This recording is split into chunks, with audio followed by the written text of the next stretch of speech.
welcome, sir.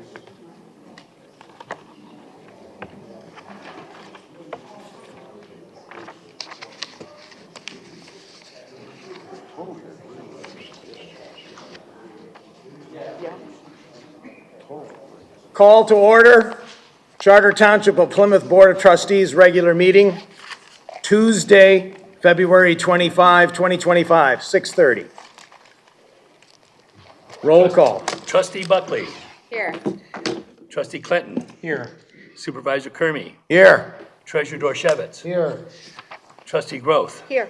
Trustee Stewart. Clerk Borba. I'm here, we're all here, and we have a quorum. All right, Pledge of Allegiance.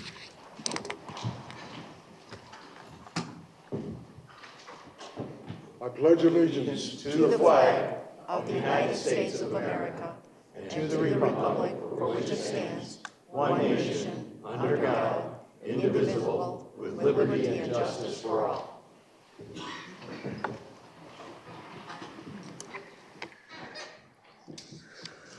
Approval of the agenda.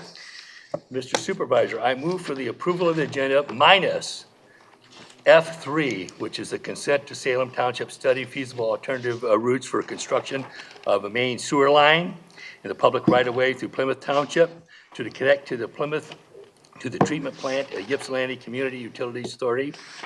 And this resolution, I'd like to have that removed, and I ask that it be placed on a special meeting or a next meeting or at a study session, at which time the public will have time to come and discuss this issue. It's a very important issue.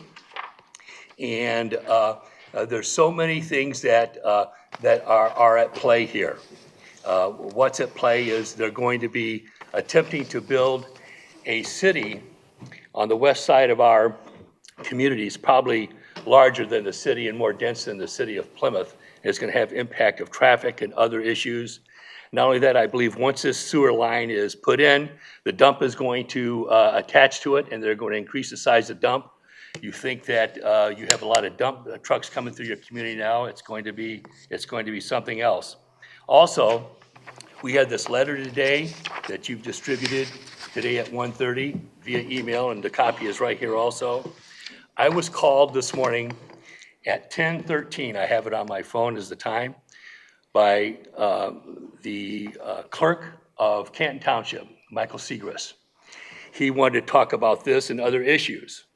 In that conversation, Mr. Supervisor, he informed me that sometime in the near past that you, the supervisor from Canton and other people, possibly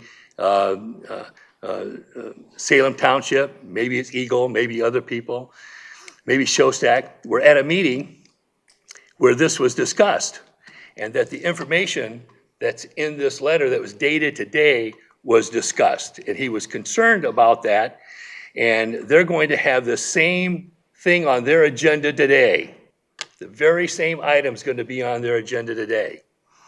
And it's kind of curious that after I talked with him at 10:13 this morning, that at 1:30, because I told him, I says, Mike, I am the clerk of the Township of Plymouth, and anything that touches and concerns the environment from Eagle comes to me. I've heard nothing about this information, but he disclosed this information was discussed at this meeting. I don't know where this meeting was held, other than he said it was at Canton. I had no notice of this secret meeting. I had no notice that this information was already out there, but it's curious that it's dated the 25th. Now, I want to tell you that I think that this issue should be discussed, and that everybody that it touches and concerns should be here. That's all the people who live up and down Napier Road. We should have our state legislators here, our state senator here. We need to have Eagle here, and we need to have Salem here, Canton, and come to this special meeting or study session or at our next meeting and discuss what's going on, because I'm going to tell you what's going to happen. This is clearly an end around, and it's going to mean you're going to have a large city on the border. You have heavy traffic. The dump is going to tie into this sewer, and you're going to have a lot of trouble. So if we're going to do this as a community, we should discuss it. And I want to remind everybody that in 2015, when the idea of a study session was brought, a study survey was brought up at this board, that you, Mr. Supervisor, and Treasurer Dorshevitz, at the time you were both trustees, voted no on it. You didn't want to have the study because you knew what the impact would be. Funny, a month later, that whole idea was rescinded by the board and everybody voted for it because they got the pressure from the public. Now, if this wants to be discussed, I'm fine with it. I'm fine with having the discussion, Mr. Supervisor. I think it should be discussed, but it needs to be out in the open, not by secret meetings, not with last-minute notices from Eagle. And I'm all in favor of discussing this because it's an important issue. Whether they do one thing or another, it's going to impact this community. And we all need to be aware of it, and it can't be done at the last minute like this. So my motion is that we postpone this, we set up another meeting for it, that we invite all the people who are concerned. That's my motion. I would like to have a second. Second. A second by So trustee. now let's have some discussion. Yes, for let's me. have it, All right. please. Yes, we met, and we had a hearing on April 4th of 2024 where there were 800 people at Northridge Church. They all expressed that they did not want a sewage treatment plant. I don't think anyone said yes, and this is the result of Eagle evaluating the permit. They say that they are ready to issue it, and that we have one opportunity, and that's right now, to say we will entertain a study for a pipeline which contains it and does not have a sewage treatment plant on the border of Plymouth Township at Napier and M14 that will be operated by a homeowners association or Salem Township. They're not as reliable. There was a litany, it went on till 11 o'clock at night, of testimony. So the hearing has been done. This is the next step. And by allowing a default, we are risking the sewage treatment plant to be built. There's no secrets here. I'm not having secret clandestine meetings. It's all public meetings. The Canton Township wants this very badly, so they say. They're having a meeting today. It's the right thing. We cannot stop development. I know in the 1960s and 70s, Livonia didn't stop Plymouth Township from developing. And when the city of Detroit and DNR stopped all permits in the 1980s for Canton, Plymouth Township, and Northville Township, we built the Wautua sewer as an answer. So this is the cleanest solution that has the least negative effect on Plymouth Township. So I would go forward with this vote today. Let's see what people want to do. And there's not a lot of new news other than Eagle having finalized their strength and their notice to us with this letter that came this afternoon. And I transmitted it to you as quickly as possible. I agree, we should discuss it tonight and take a vote on it, because this vote is only to enable a feasibility study. But I don't see any reason to postpone it. We've had this in front of us for 5 years. More than that, 2018 was when it first showed up. The important thing, and I appreciate everything everybody's saying. I'm talking, and I you just thought started you were talking done. over the top of me. No, I don't want to talk over you. Everything that, all these points that were brought up, we can discuss on the agenda item and then get a direction from the board. I think that it's too important. The public has had not enough notice on this. This was just Had a put year. out, this notice was just today. And I was told by Michael Segrist that this information was already out there, which means you knew about it, Mr. Supervisor. Well, that's why I put it on the agenda a week ago.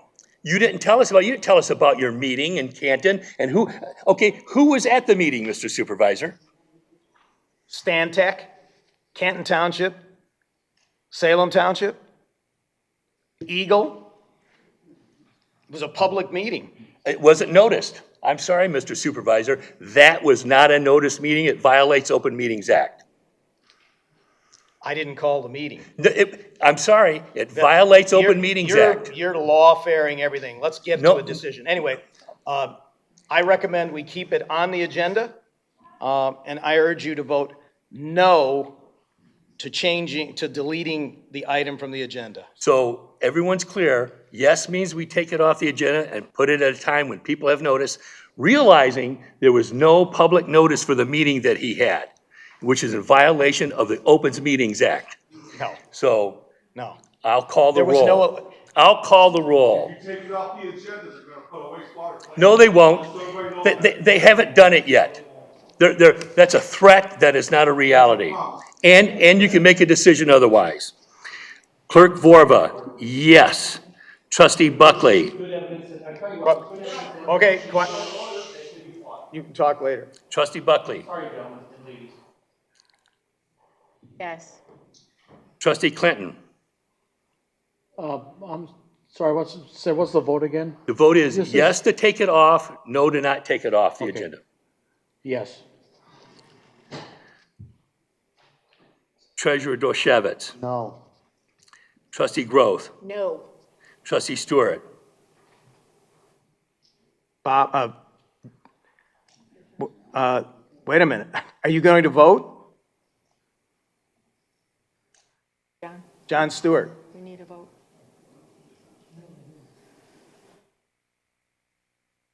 Let's come back to him. the motion is the motion is in front of Trustee Stewart. I'm not taking it off, either yes or no. All right, so what are you doing?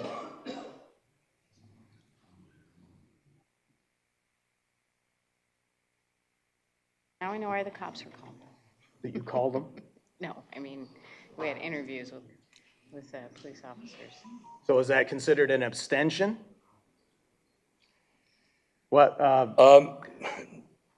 Kevin Bennett? Kevin Bennett? attorney? Give me 1 minute, please. Pardon?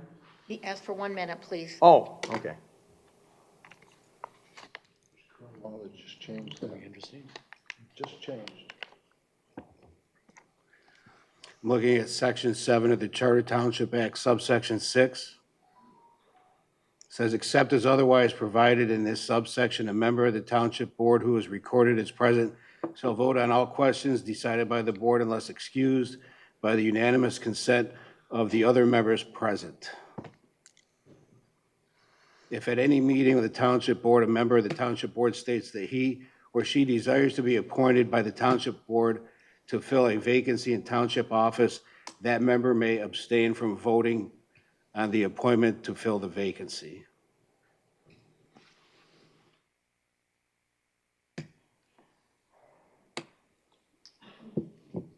So my motion is that trustee Stewart register his vote.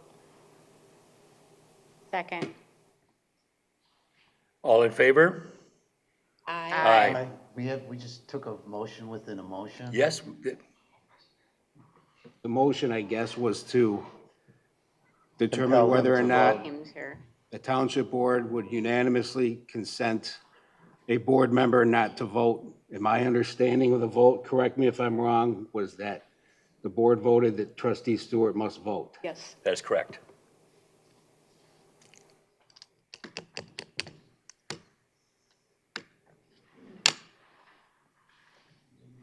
John, we're just going to, we can discuss it once we get the item on the agenda, or keep the item on the agenda. So Is that what you're recommending? yeah, I would urge you to vote no, which means keeping it on the agenda. I would note that, that Supervisor Kermey is voting for Stewart. Oh, I just said no. Trustee Stewart said no. are you sure? I just heard it. Supervisor Kermey. No. Okay, the motion fails, the item is still on the agenda.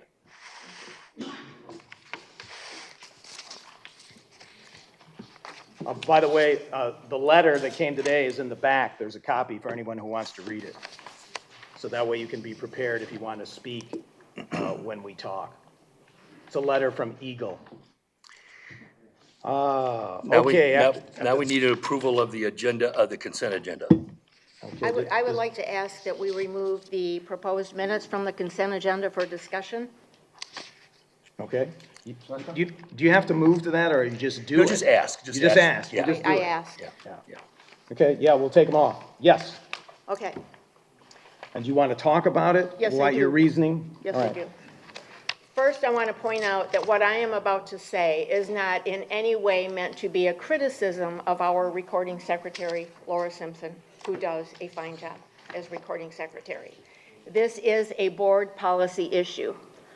Comments from citizens should not be summarized without actually noting the content of the speaker's comments. For example, the minutes from the January 28th meeting indicated that Brian Buckley noted that all people should be respectful, and he thanked the board. A cursory glance at the video would certainly show otherwise. Dr. Hammering noted in his public comments that he did not see that verbiage at any point when he reviewed the February 11th, 2025 video 3 times. He stated that Mr. Buckley had verbally attacked the residents who had organized against the racetrack and called them a mob. I believe our minutes should have reflected these comments. The content of citizen comments has been a contentious issue for a very long time. I am curious to know at which point in time this board started noting and summarizing actual comments in a matter that is not necessarily consistent with the actual verbiage.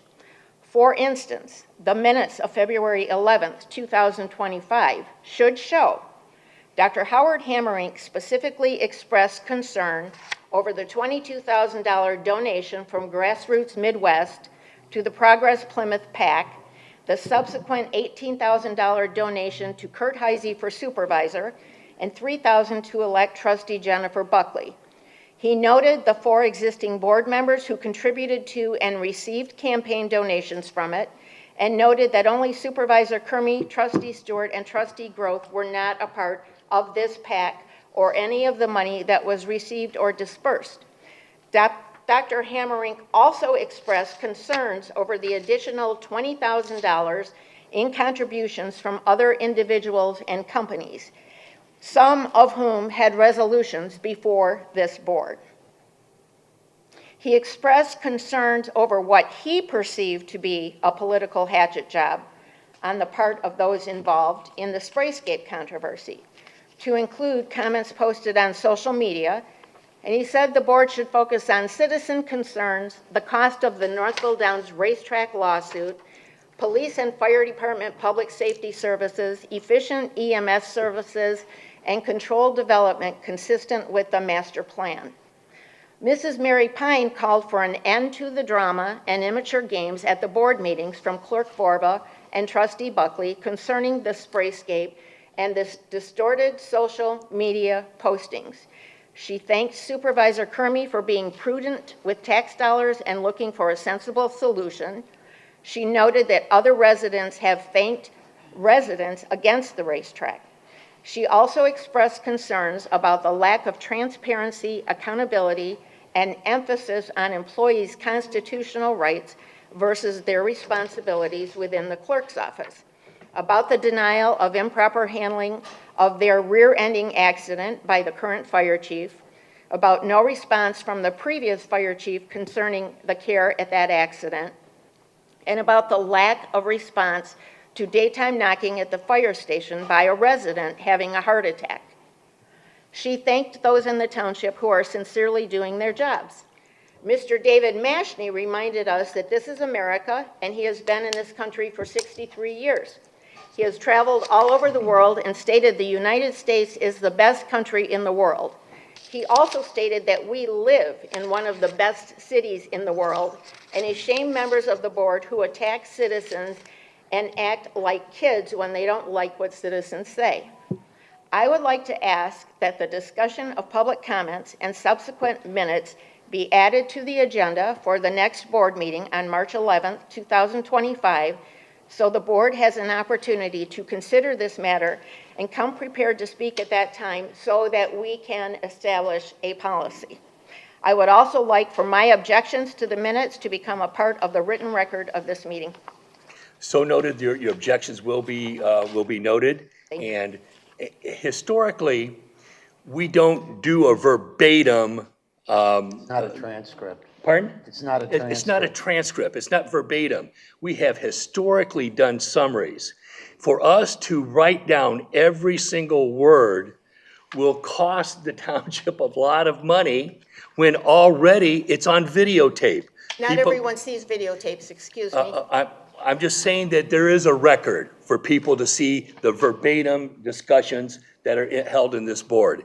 And for us to sit down in a dictation fashion, to do that like a court recording, first of all, we probably wouldn't be able to meet the 8-day requirement that we have of posting the proposed minutes. It's just going to take days and days and hours to do this, when a summary has always been sufficient. This board has talked about this in the past, I know they have. Technically, minutes, you just record public comments were spoken. You don't Yes. have to You don't have to put do more a, detail.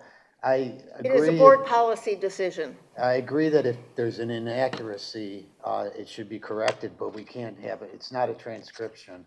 And I didn't ask for verbatim comments. I asked for summaries that reflect the content of the comments. These citizens and everyone in this township takes the time to sit down, prepare their statements and concerns, and it takes tremendous courage to stand before a group of people and speak.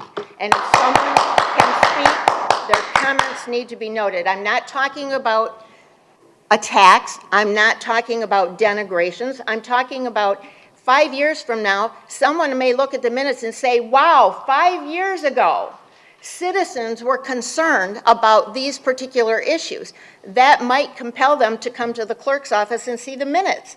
It may not, but the point is the minutes reflect no actual contact of comments. So how do we resolve this? Because we're not going to resolve it here tonight. no, but here's a solution. And it's something that we've always done, Mr. Supervisor and Trustee Growth, is if someone wants something to be of record, they can hand us the writing and we'll include it in the minutes. We've always done that. Which is great, but they don't know that. That's my point. We've done it before. People have given me this stuff and I've made it part of the minutes. So if people want to come and make a statement and hand me something and say, I'd like this to be the record, I can include that statement in the minutes without requiring the secretary to spend hours in a dictatorial fashion. I would like that in the minutes, please. I beg your pardon, I was a trustee, 1988 to 1992, BC, before Kermit. And the tradition was, in the minutes, there was a one-liner about Joe Smith spoke in favor of or opposed to. And that was the format under Supervisor Maury Breen from 1988 to 1992. So in essence and in spirit, I completely support Sandy Growth trustee's idea. It was 35 years ago. Nancy Conzelman was addressed at a public meeting by Brian Bentley, who is no longer a citizen, but was a very active, outspoken citizen, who chastised her, and I'm certainly, some of you remember this, because he called all the clerks in the area who stated citizen comments need to be reflective of the comments made by the citizens. And that policy was changed so that it was. I'd like to know when it was changed to something different. So who's volunteering for a subcommittee? It can't be more than 4 people. I mean, more than 3. Jerry's got to be one of them. I gotta be right? one of them. He should be. Yeah. Who else to resolve this? No other volunteers? Yeah. All right, so you two do it. Okay, that's fine. And I think the solution is real simple. Come back with a recommendation. I'll come back to record, but I think it's real simple. Give me your written statement and I'll include it in the minutes. I've done it before and I'm happy to do it. And we will make sure on the agendas, if that is the solution, that people understand anything they want to be reflected in the minutes, they are to hand the paper to the clerk to make sure it's reflected, but we'll meet. I'm happy to do that. And the clerk's department, nor do I think anybody on this board has ever made an attempt to not disclose in an appropriate fashion what people have said. And so I welcome your comments.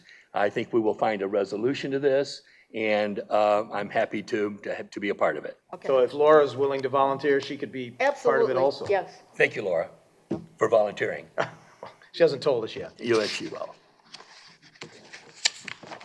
Okay, well, I wanted to call your attention to the fire department annual report. It's one of the consent agenda items. You find that it's pretty instructional. Got some useful information in there. Approve the bills. Who did that? John? John did it? John approved the bills. John approved the bills? Okay. All right. I move for the approval of the consent agenda. Are we done? Hold on. Okay, technical difficulty. Again, I want to tell everybody, we've got people coming in to work on this 20-year-old system. On the agenda, isn't it? Oh, no. You have your fob? Let me give you the fob.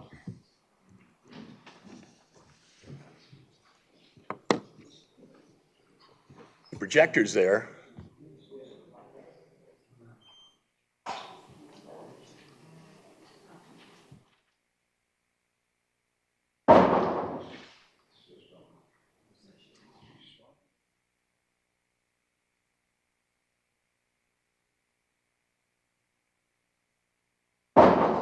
What's the number one thing they tell you at a help desk? Restart.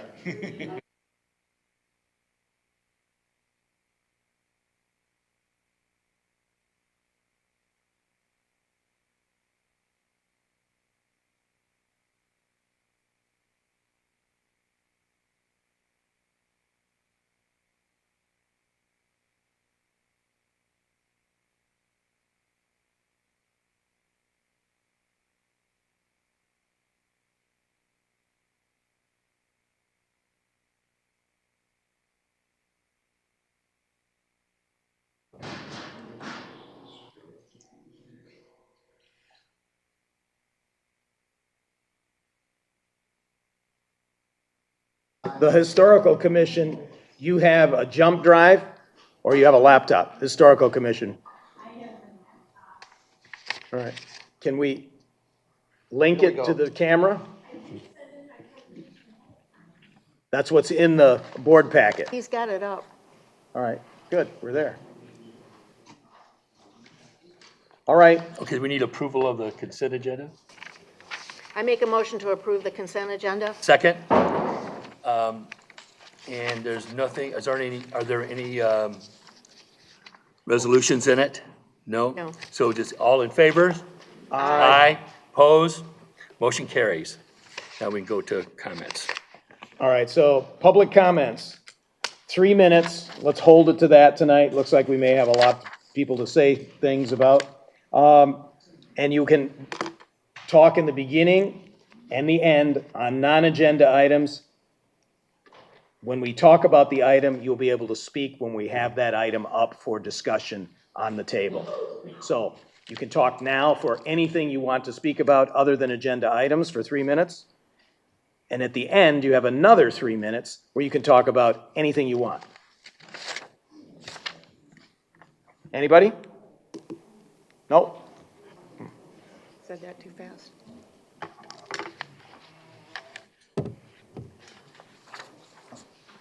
Is it my understanding that when we make public comments, we can submit them and they'll be published from now on? That's as it stands right now, yes. Yeah, because it seems like they're not reflective of what really happens here sometimes. Thank you. Thank you.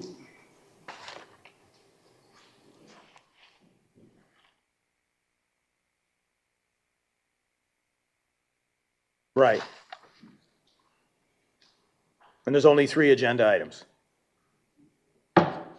Thanks. My name's Heather Pacheco. I'm at 525 Irvin in the city of Plymouth, but I represent the library. So I just wanted to bring for you a copy of the library's annual report. And if I can do a super duper quick overview for everybody else who's here. Highlights this year at the library, we introduced the Wilcox Amphitheater, which is in the space between the city hall and the library as an open air space for outdoor programming. We are engaged in a centennial grounds improvement plan that has wrapped up, and it looks a little wonky right now, but come spring, all of the fruition of that program is going to come and be visible. We recently introduced a brand new catalog, which has an interface that's more intuitive for people who are searching for library materials. It offers better research results, which if any of you have used the old one, you know how frustrating that could have been. So we're excited about that. It also offers an opportunity for community members to share reviews and for us to share curated lists of library materials.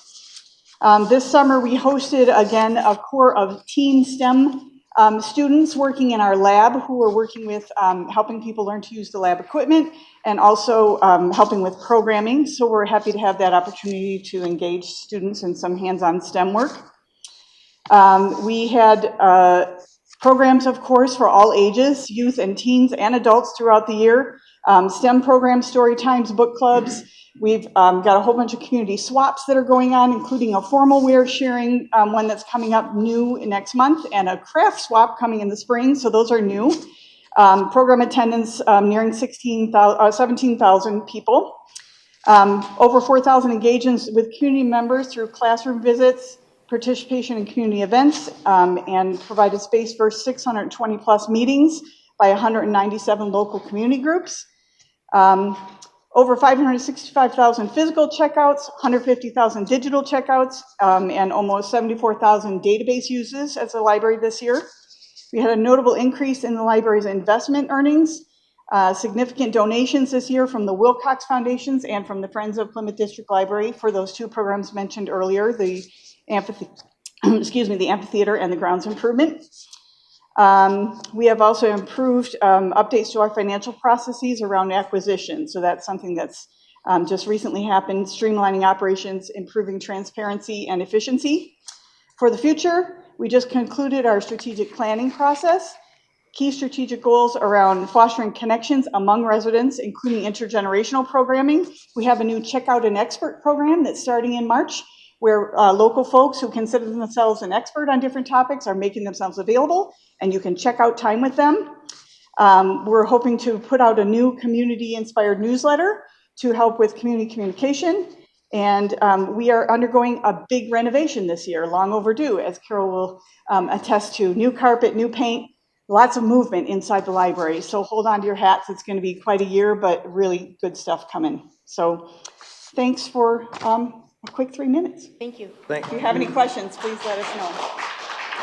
One friendly request is your board of directors, the library board. Yes. Would you be willing, or find out if you could put their email address on the newsletter, or when you send it out, the newspaper? Yes, yes. I notice in here, they are not in this document either. So it would improve communication in case people Thank you. I'll bring want to that back. get. I think we realize discussed they that could go last year, to the but- website and do that, but it's Yeah. better to be forward. I'll share that input. Thanks, Chuck. Thank you. And thank you for coming, and in the future, if you want to have more time, we're happy to put you on the agenda. Okay. So you can give a broader overview. And not speed through? Okay. Thanks for that. I appreciate it.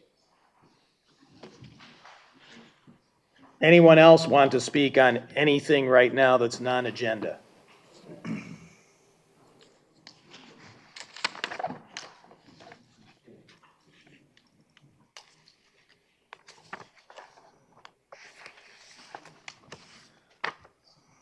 Susan Bondi, Plymouth Township, 50-plus years. We have a lot of rumors. You've all seen a lot of the different rumors on Facebook. So this is a rumor that I'm hoping the board will take the time to resolve, okay? And that rumor revolves around the fact that we have an employee who works in the clerk's office who makes over $80,000 a year plus benefits and is allowed to come in at 12:30 in the afternoon and leave by 4:30. No. Okay? That, I'm quite positive that that person no longer performs all the duties that were once required of that office. And I feel that the public deserves an explanation of why this is, okay? So that's one of the rumor I'd like to spell. That's a really incredible statement. Wait till she. Are you done? I'm done. When you're I'm done, done. She said I've she said wants it. an explanation. Paula Jefferson is a wonderful person who has done the job just brilliantly, if you notice that all of our elections are run perfectly and that we always balance and we get good reports from both the state and everything, without getting into too many details, I allow her to come in later and stay late. She's here right now, doing all the work that she needs to do.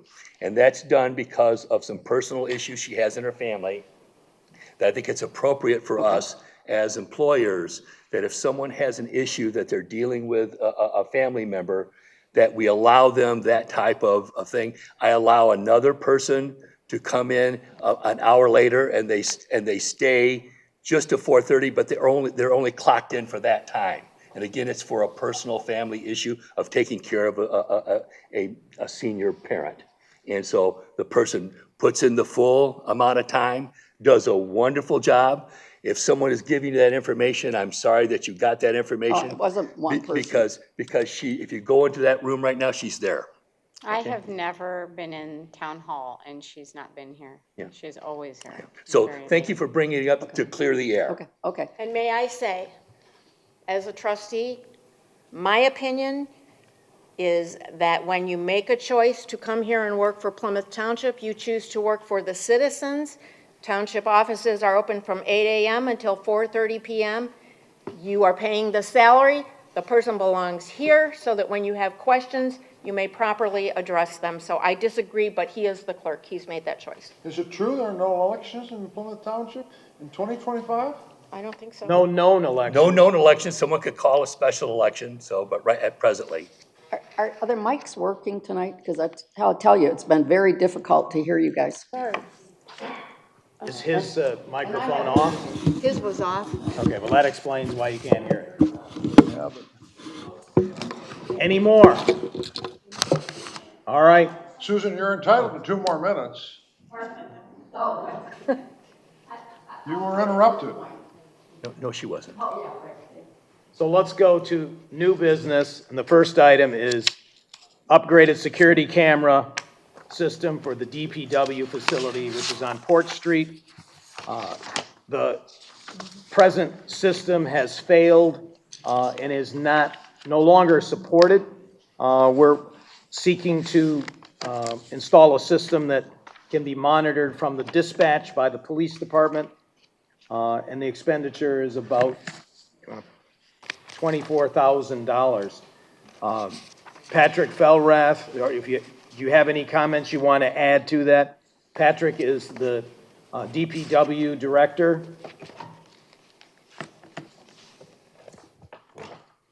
Thank you, Mr. Supervisor. The only comment I would make is that the current system, as I noted, has recently become inoperable, and it became inoperable after the budget was approved for 2025. So this does require a budget amendment, not to exceed $26,000, which is in the motion. And as you mentioned, this is a upgrade security system that replaces one that's obsolete, no longer supported. And it's the same system that was recently installed for the other township locations: Police, Township Hall, Soccer Park, and Hilltop Golf. So the benefit of having a consistent system on the same platform is that now police will have the ability to monitor the facility, which they've never had before.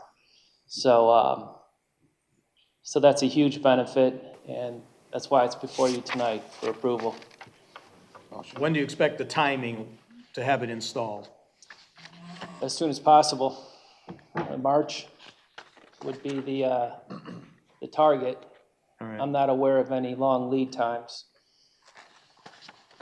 Ready for a Good. motion? Yes. Mr. Supervisor, I move to approve resolution number 2025-02-25-14, authorizing the purchase of a security camera for the DPW facility located at 46555 Port Street, per the attached pricing from Advanced Satellite Communications, and to authorize the finance director to amend the 2025 water and sewer budget up to $26,000. Second. Okay, we have a first and second. Clerk Borba, yes. Trustee Stewart? Yes. Was that a yes? Yes. Trustee Groth? Yes. Treasurer Dorshevitz? Yes. Supervisor Kermy. Yes. Trustee Clinton. Yes. Trustee Buckley. Yes. Motion carries. All right. Next item, we're going to have a presentation from the Historic District Commission on their events of the last year. Thank you for having me tonight. I have brochures, if you guys want to hand them down, take one if you'd like. My name is Wendy Harless. I'm the chairperson of Plymouth Township Historic District Commission, and I would like to recognize that we have some other HDC members here tonight. We have Dennis Cebulski sitting over here, and Stephen Bassett is standing up by the doors, and we have Carol Solchek seated in the back. So thank you guys for coming tonight. So I wanted to give a quick recap of what we have accomplished for 2024. I think I've got my slides here. So we were able to update and expand the information in our booklet, which is available to the public, but it's also available online. We're trying to save some trees. So you can find this on our page of the township's website if you'd like to look it over. It's a driving tour, and there's a map inside that tells you where you can find each one of these historic sites. Through our research over the last couple of years, we found some new information about some of these sites. So before we reprinted it, we updated and added some information. Next slide, please. So Shearer Cemetery updates. We continue to try to clean it up. We had 4 dates this year. We met in April to clean up the cemetery. We met twice in September and once in November for a fall cleanup. We are looking for more volunteers. We do have dates on the website, but I will say the April date is probably going to change. But please reach out if you're interested, or please attend one of our meetings. Our next meeting is this Thursday right here in this room at 7 o'clock. We meet every other month. We do have new signage coming. We ordered it last year. It's not quite here yet, but we're going to install that in the spring in Shearer Cemetery, and it explains and identifies some of our rare native plants that we have in Shearer Cemetery. We ask that people please not touch the native plants. Please don't pick them. There's a picture here of the trillium. If you pick the flowers off the trillium, it kills it. It's gone. So please don't touch our rare native plants, but we're hoping to get some signage in there that's going to help people identify exactly what we have. So our research continues into Shearer Cemetery. We do have a new policy coming for returning of headstones. And I guess a lot of people don't realize this is actually a problem. But over the centuries, because Shearer Cemetery has been there almost 200 years, headstones have gone missing. Sometimes, you know, the pioneers were like the original recyclers. So they would take those wonderful marble sandstone headstones and they'd flip them over and use them for sidewalks. They would use them for pavers in their gardens. They would use them for driveways.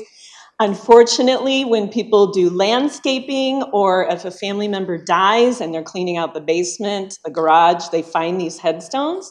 And we have had a case of a headstone just appearing in the cemetery.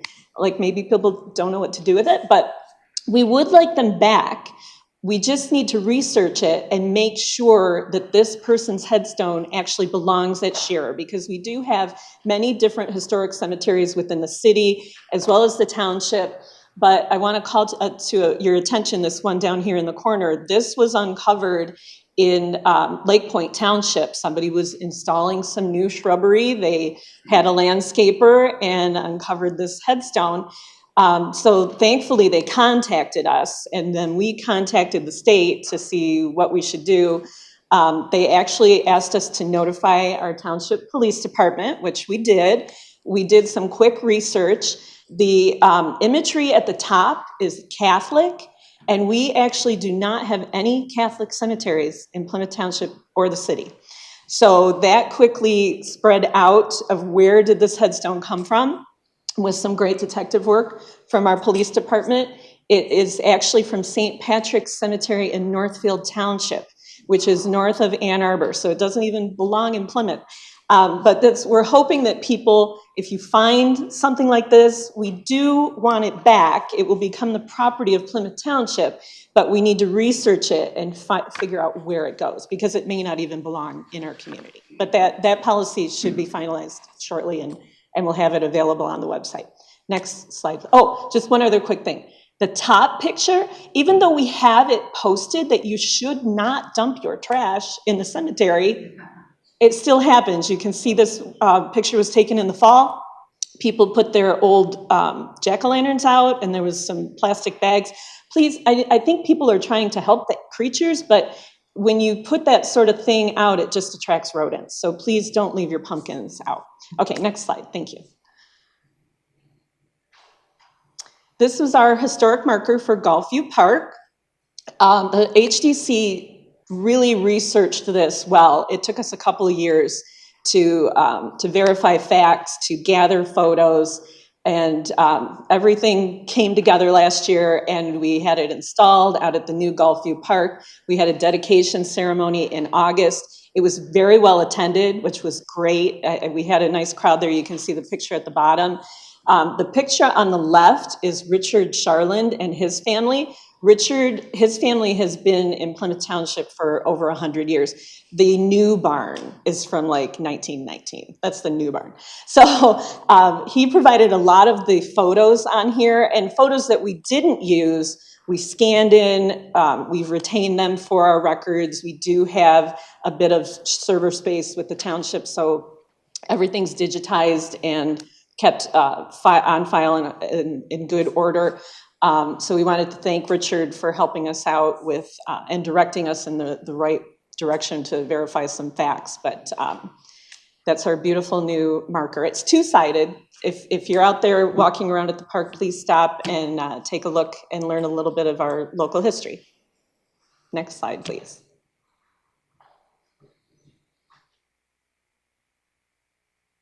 So our research into 49000 North Territorial continues.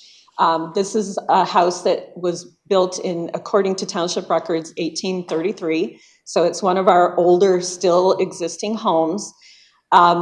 Just through coincidence, we were able to meet somebody who lived here in the 50s, and his name is Bill Bloxham, and he is 90 this year. So Bill actually grew up in the city proper as a boy. And then when his dad retired, when he was a teenager, he literally bought the farm. And they moved out there for him to become a gentleman farmer. So Bill and his brother were teenagers and lived in the house. We were able to go and interview him and record him and get an oral history. And he provided some snapshots of the house in the 1950s, both inside and out, which is great research for our project. He had a lot of amazing stories, and we're going to try to edit them down and use them for our podcast, which is a slide that's coming up, but don't advance it just yet, because I have this really great story that Bill told us. So like I said, when he was a young boy, he lived in the city, and he had a paper route. So every time the paper would come out, he would get on his bicycle and he'd run around the city and he'd give everybody their paper, and he got to know folks. So one day he's doing his paper route, and this elderly gentleman says to him, "You know, Bill, I have this rock collection and I want to give it to you." And Bill, being a young kid, he didn't want to be disrespectful to his elders. So he said, "Okay, let me finish my paper route and then I'll come back maybe tomorrow and I'll get these rocks from you." So please advance to the next slide. And Bill still has these, and these are not the only ones he has.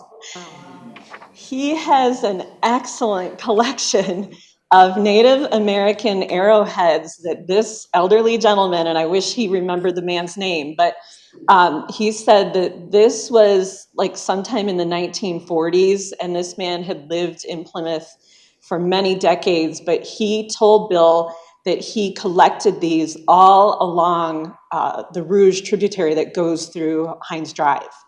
So I took pictures while I was at his house and sent them off to the state.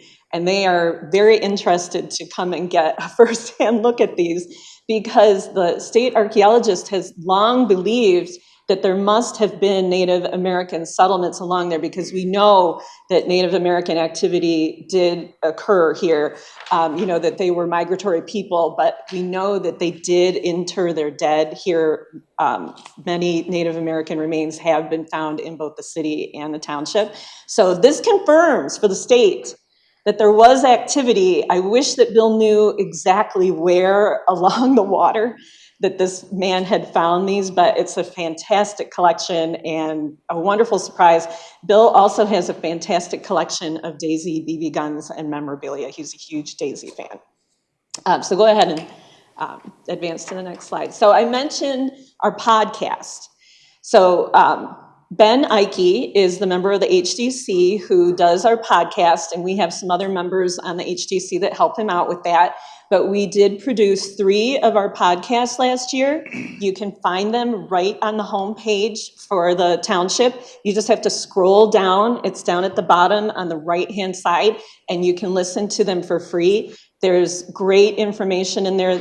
He interviewed Darren Sylvester for Shira Cemetery, and Darren is the high school teacher who found the cemetery. It was missing for a long time, but Darren identified where it was, and he had his students go in the early 2000s and clean up the cemetery and find some headstones, and people returned headstones to Darren as well.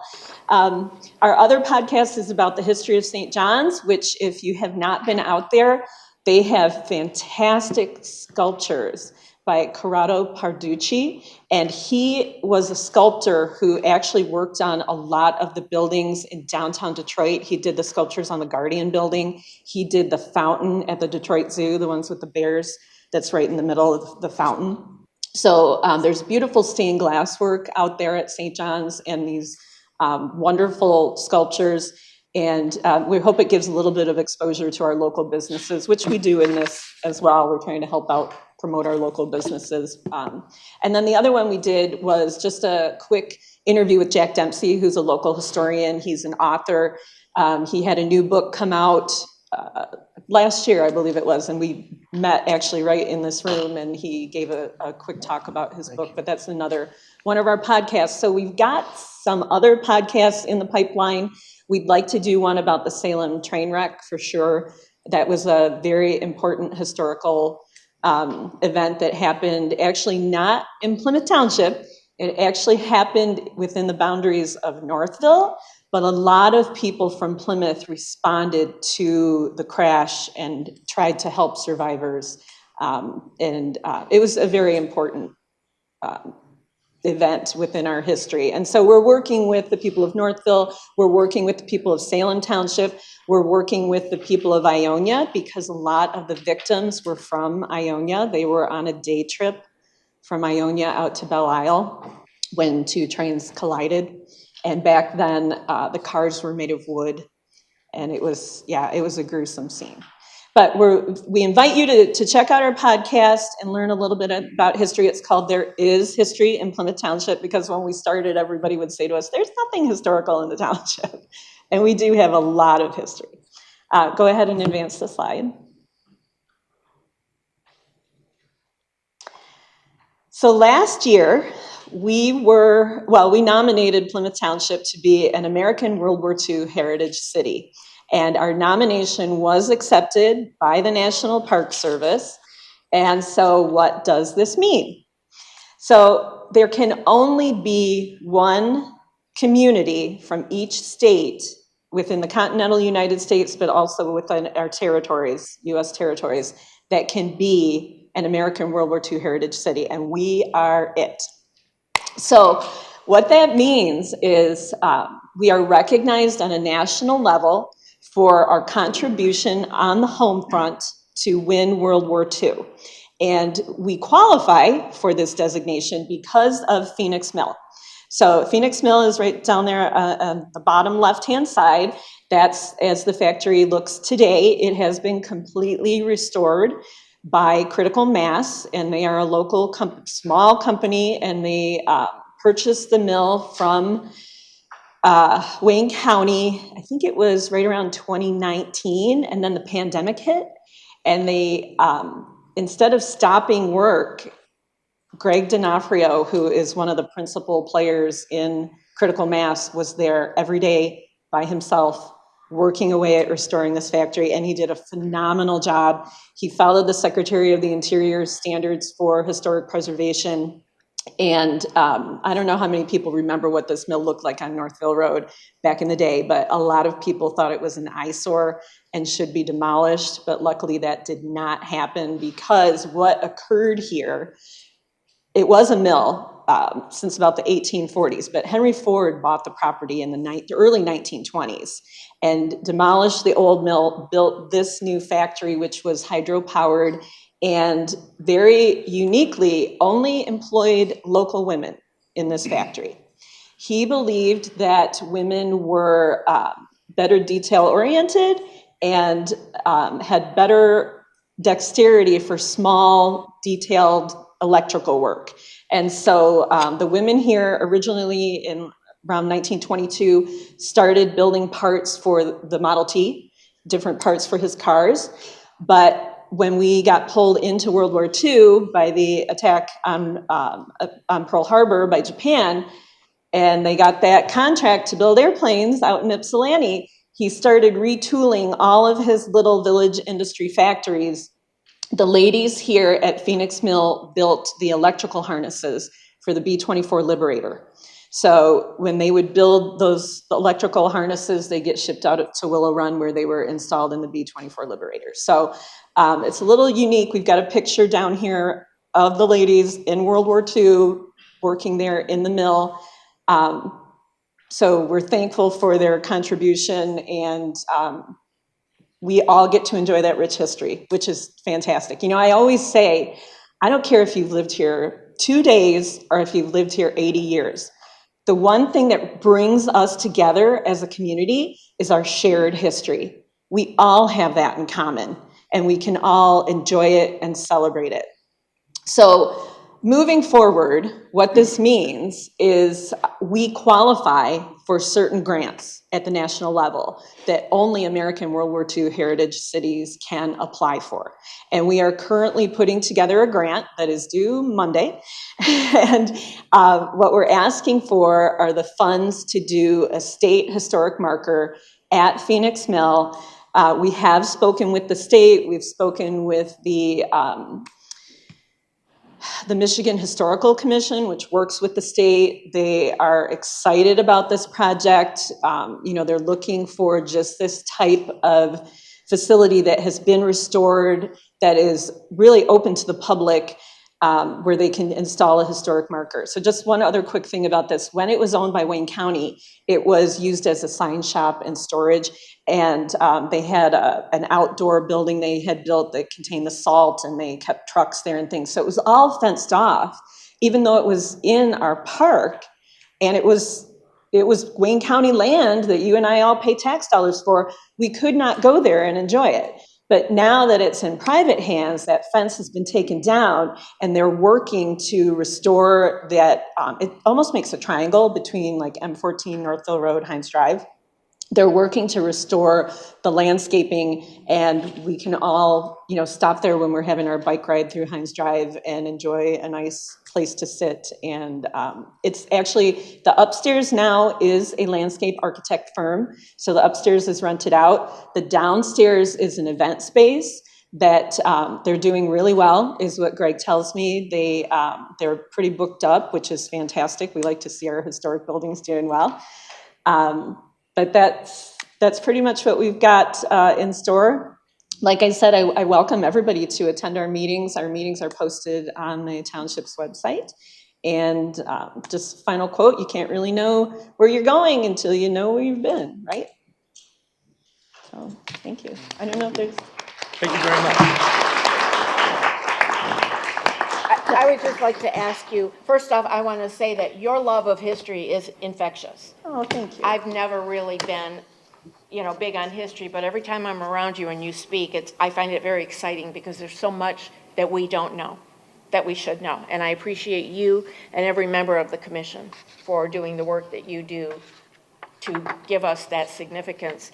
And I'm curious to know, like, when you do this, Who pays for these publications? So in the past, the township has paid for that. It's not super expensive because, like I said, we try to encourage people to go online. And like I said, it's got a driving tour, so you could have it on your phone if you want to have one person who's a navigator and the other person driving. We printed those almost a year ago in February. So we do keep them out here in the rack so that they're free to anyone, who would like to take one. And we will leave some out there tonight because I don't know if there's many left. But they're also available at the library, and they're available at the, what am I thinking? The DDA downtown, at the museum as well, yeah. So they are available for free for the public. And when you put the signs that you're getting for the cemetery, do you have a sign that explains, that not only says don't pick, but that explains the detriment if people pick it, that those plants die? Do you have anything that indicates that? The signage is coming. We would like to, we got to have the ground thaw. Right. And we don't like to dig too deeply in the cemetery Right. because we're I not quite understand. sure where the bodies are, honestly. So that will be installed in the spring. And it does say at the bottom of every sign, please do not touch the wildflowers. I don't think the Trillium one specifically says if you pick this, you're going to kill it. But they are semi-protected flower. And we put that on there as well, if it's protected. Well, thank you very much. Thank you. Are there any other questions? Thank you very much for having us. Thank you. Thank you.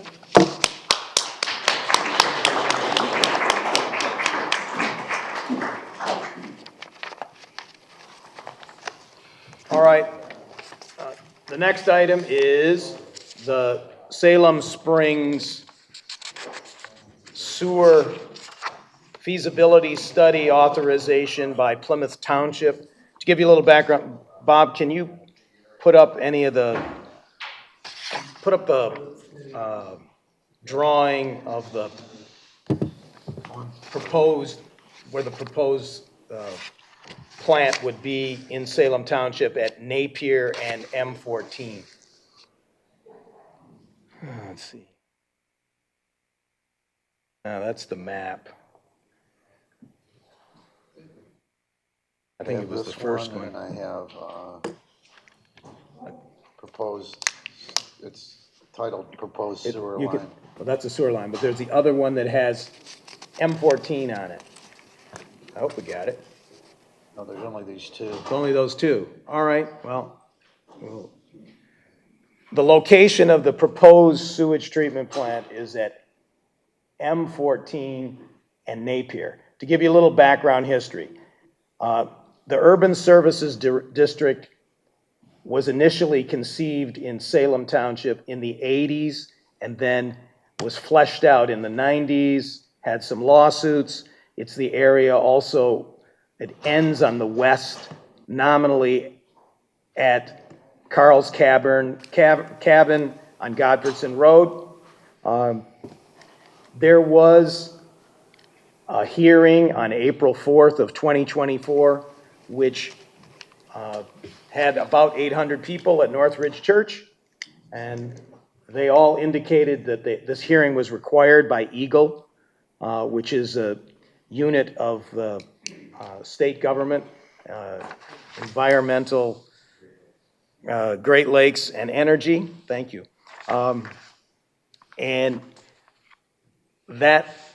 what came out of that is the information went back to EGLE. They studied it for nearly a year, 10 months.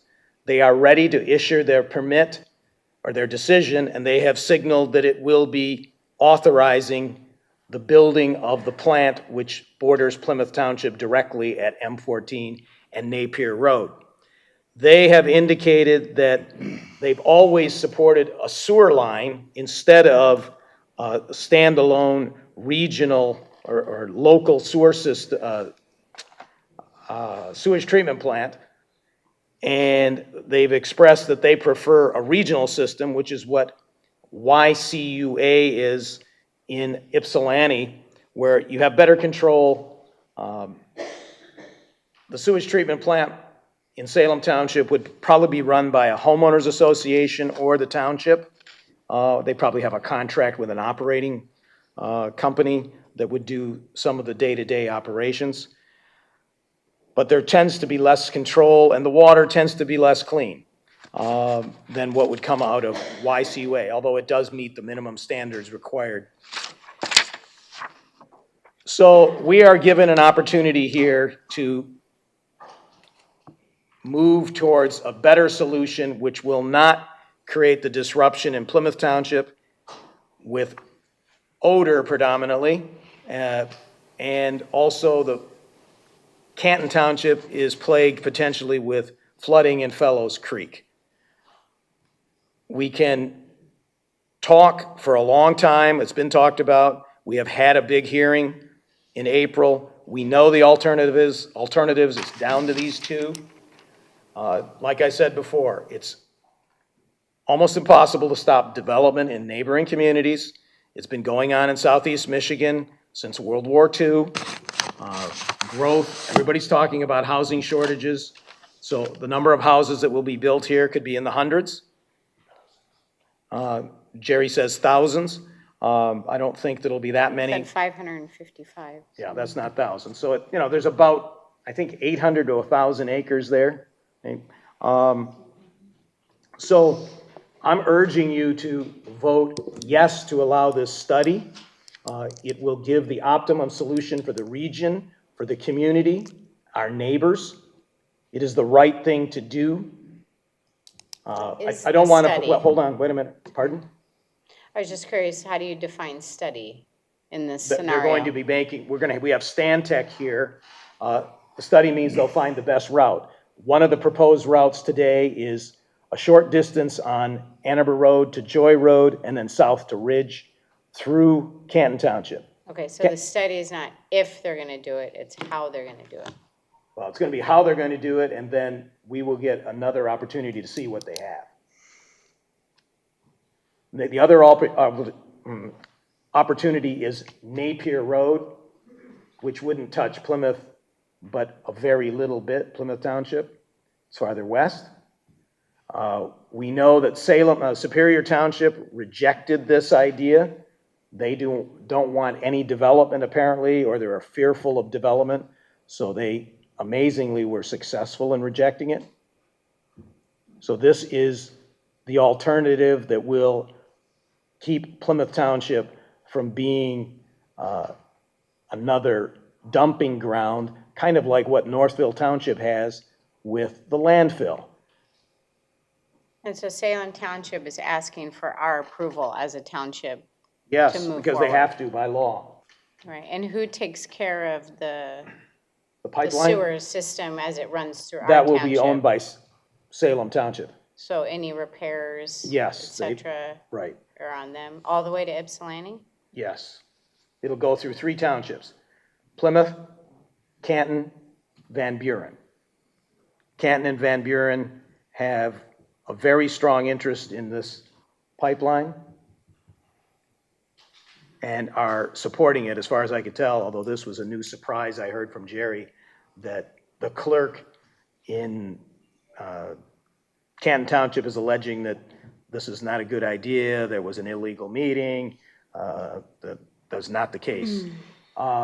So let's hear a little bit. Does anybody have any questions on the board, or would you rather have Stantec just give a 2-minute summary? Do you want to do that? Do that first. Stantec, you want to come up here and just give a very quick summary of what you, come to the podium, please. By the way, this gentleman, I think, was instrumental in designing the Watua force main for. No, I wouldn't say instrumental. I was a young kid out of college, so. You were there. Yeah, I was there. I was there with Abe Munfa, so. And Abe And Munfa could you used to be please a- speak up? Yeah.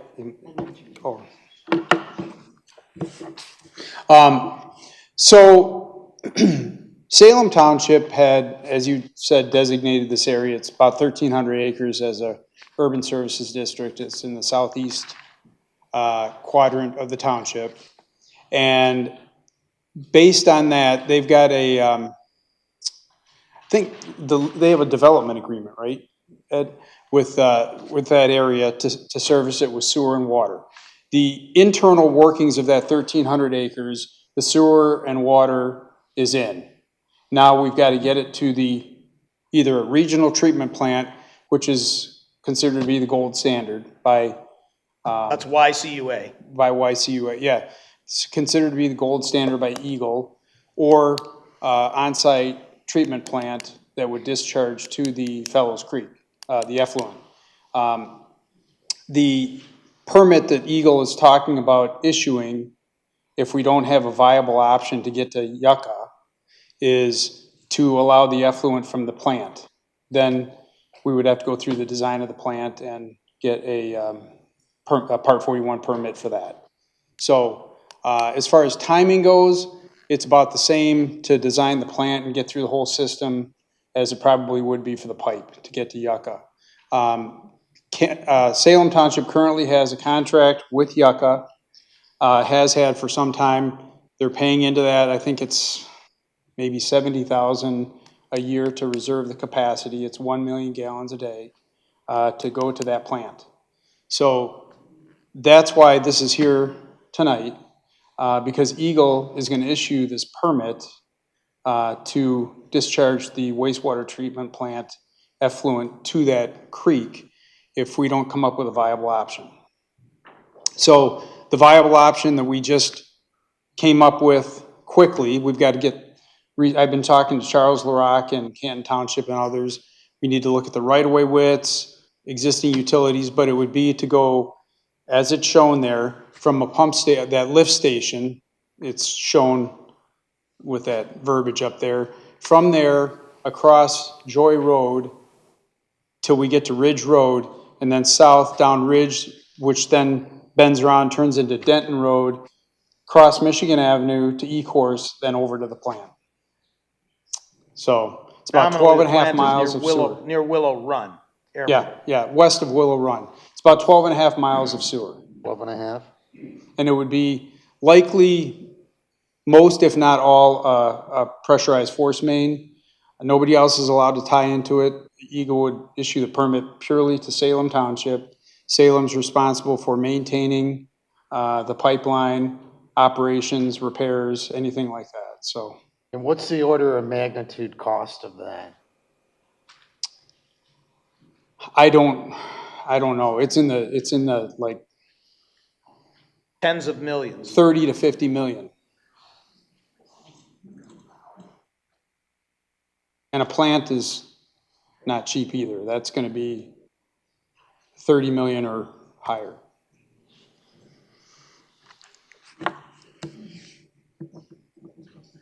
So Eagle has not issued a permit, and we don't know where it was going to be if they do it, because that was a proposed site. And it sounds like to me, when I hear you talk, and I hear you talk, Mr. Supervisor, there's no need for a study. They've already decided where they want to put it. And so apparently Eagle and other people and you and Canton got together and decided this. And it sounds like it's all done. There's no need for us to do a study. It looks like it's pretty much kind of all done without the rest of the board knowing about it or the public knowing about it. That sounds like a done deal to me. No, it's this is just a viable option for a route. This may not work. There may be utilities in the way. We may have to go a different route to get there. But this is on, with what we know now. We haven't done topographic survey. We haven't looked at existing utilities. We haven't talked to Wayne County. None of that's been done yet. So this is the most viable option, just looking at what we have as far as information goes. Exactly. It's that those are going to be the options. There's going to be nothing else to study. And it sounds like to me that this is a done deal. And so you don't need our permission. You've already decided what you're going to do and the routes that you could possibly take. No. Sounds like a done deal to You need me. permission. Well, we need Otherwise, to- the default, if Ed, we don't wanna- take action, will be a sewage treatment plant. No. Well, wait a minute, you can't talk, you're out of order. You got to come up here, take your turn. If I may. Who is I'm he? here mainly to answer any questions that the Please board may introduce have. yourself. I'm Ed Plato. I'm the city attorney for, the township attorney for Salem Township. I've been the township attorney there for, I don't know, close to 20 years now. And I've been involved with the whole urban service district since about 2010. Talk loud. Pardon? Talk loud. Oh, sorry. Talking into the thing. I've been involved in the urban service district since about 2010. One thing I want to impress upon this board is, it's right, you can vote either way on approving this study to have consent to go through Plymouth Township. No matter which way you vote, though, it's important to note that that development is going to proceed in the urban service district. The water lines are all in. We're connected to GLWA.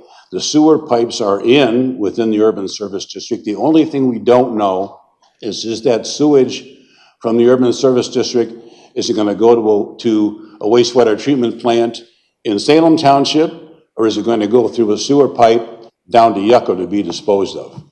Obviously, Salem Township doesn't want a water disposal plant because we'd have to maintain it.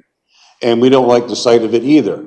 I was at the Eagle meeting last year. I know there was probably 800 people that showed up there who were against the wastewater treatment plant. And some of you may remember maybe that time I had a neck brace on, and Mr. Heisey and I went kind of toe to toe because he didn't like what I had to say.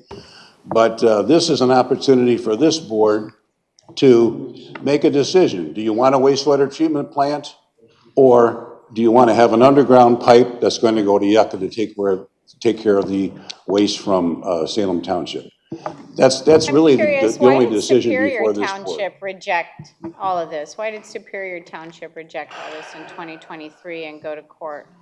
Superior Township rejected it because, at least from what they said, they believe that having that pipe there may allow developers to come in and connect to the pipe. That was not the case because, number one, it's a force main that is very difficult physically to connect to.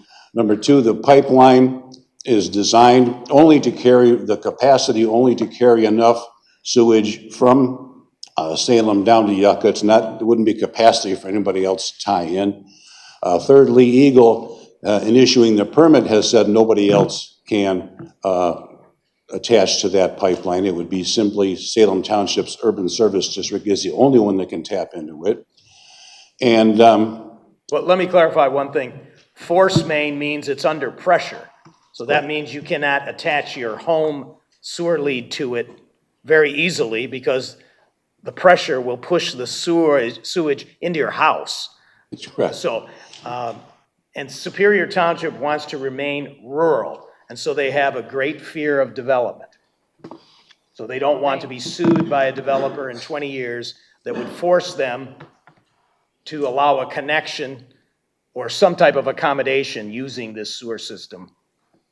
And I believe there was also a thought at that time that if Superior Township and Plymouth Township deny the ability for this sewer line to run down to Yucca, that there would be no development in Salem Township. Obviously, that's not the case. The development has gone forward.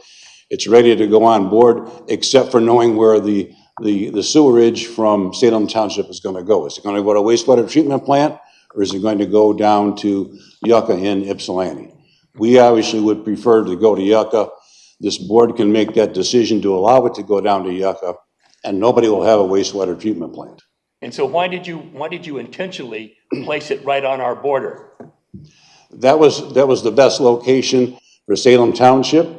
It has to be accessible, and it was property that was available to do that.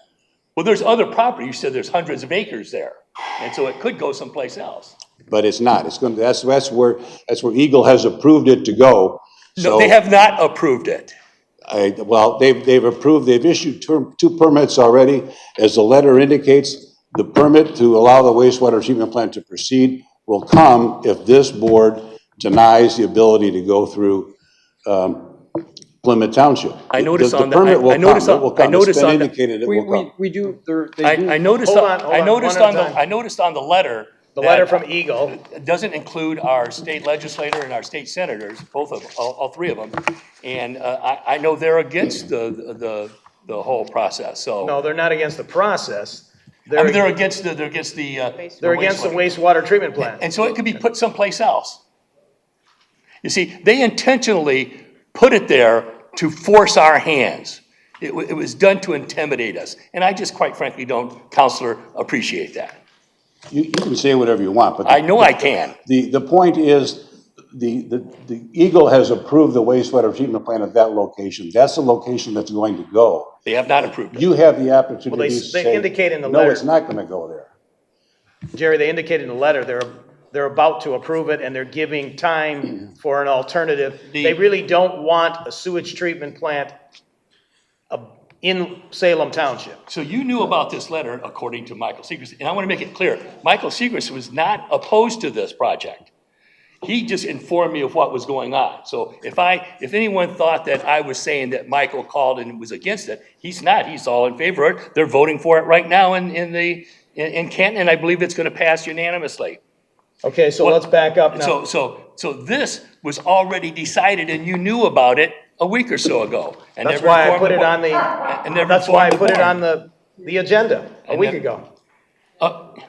You knew So- about this. If I can respond. Well, I didn't to know about that briefly. letter. I knew about the discussion. The letter came this afternoon. Yeah.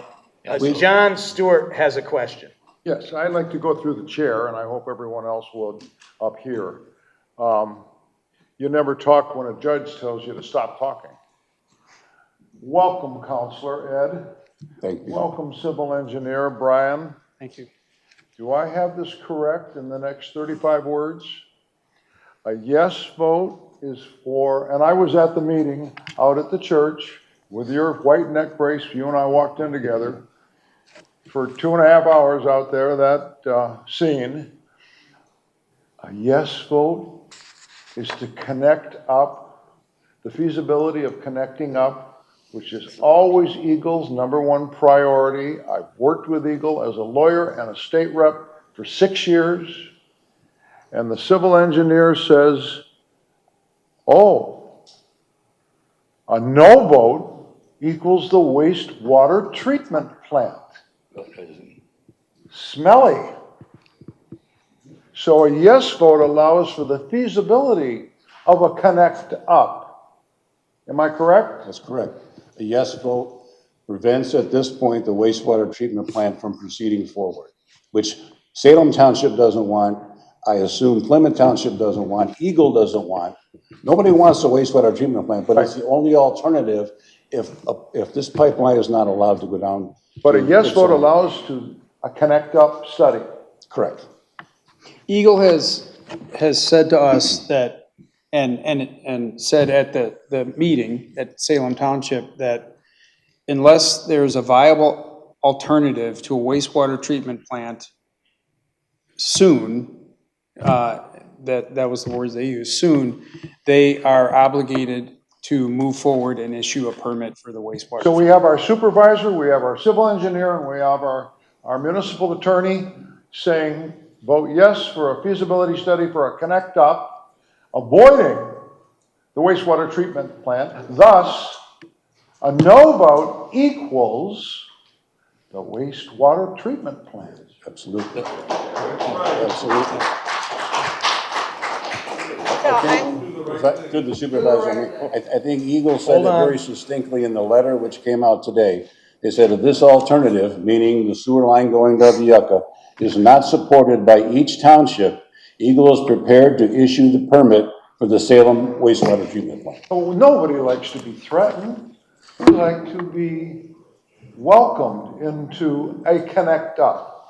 Thank you. So is that normal and typical for them to issue a permit after a public hearing of 800 people saying they Yes. don't want That's the law, that the purpose was, the public hearing was part of the approval process. Well, April 4th. they had to review a lot of other, I mean, there were documents that were put in there, anti-degradation studies and different things with the permit. And then we also had to do, they wanted us to research the outfall area, the Fellows Creek, for invasive species, wetlands, things like that. And they took all of that information, and then they did issue a part, or it's a 301, 303 permit, which, that there would be no problem with the effluent to the wetlands or any In the Double species Stream. in there, in the stream. So that's already been issued. The next step would be to issue a permit to allow effluent from a treatment plant to be discharged at the rate that. So, Counselor, you're coming here with the support of Supervisor Gary Whitaker and the Board of Trustees in Salem Township saying, please vote for this. Absolutely.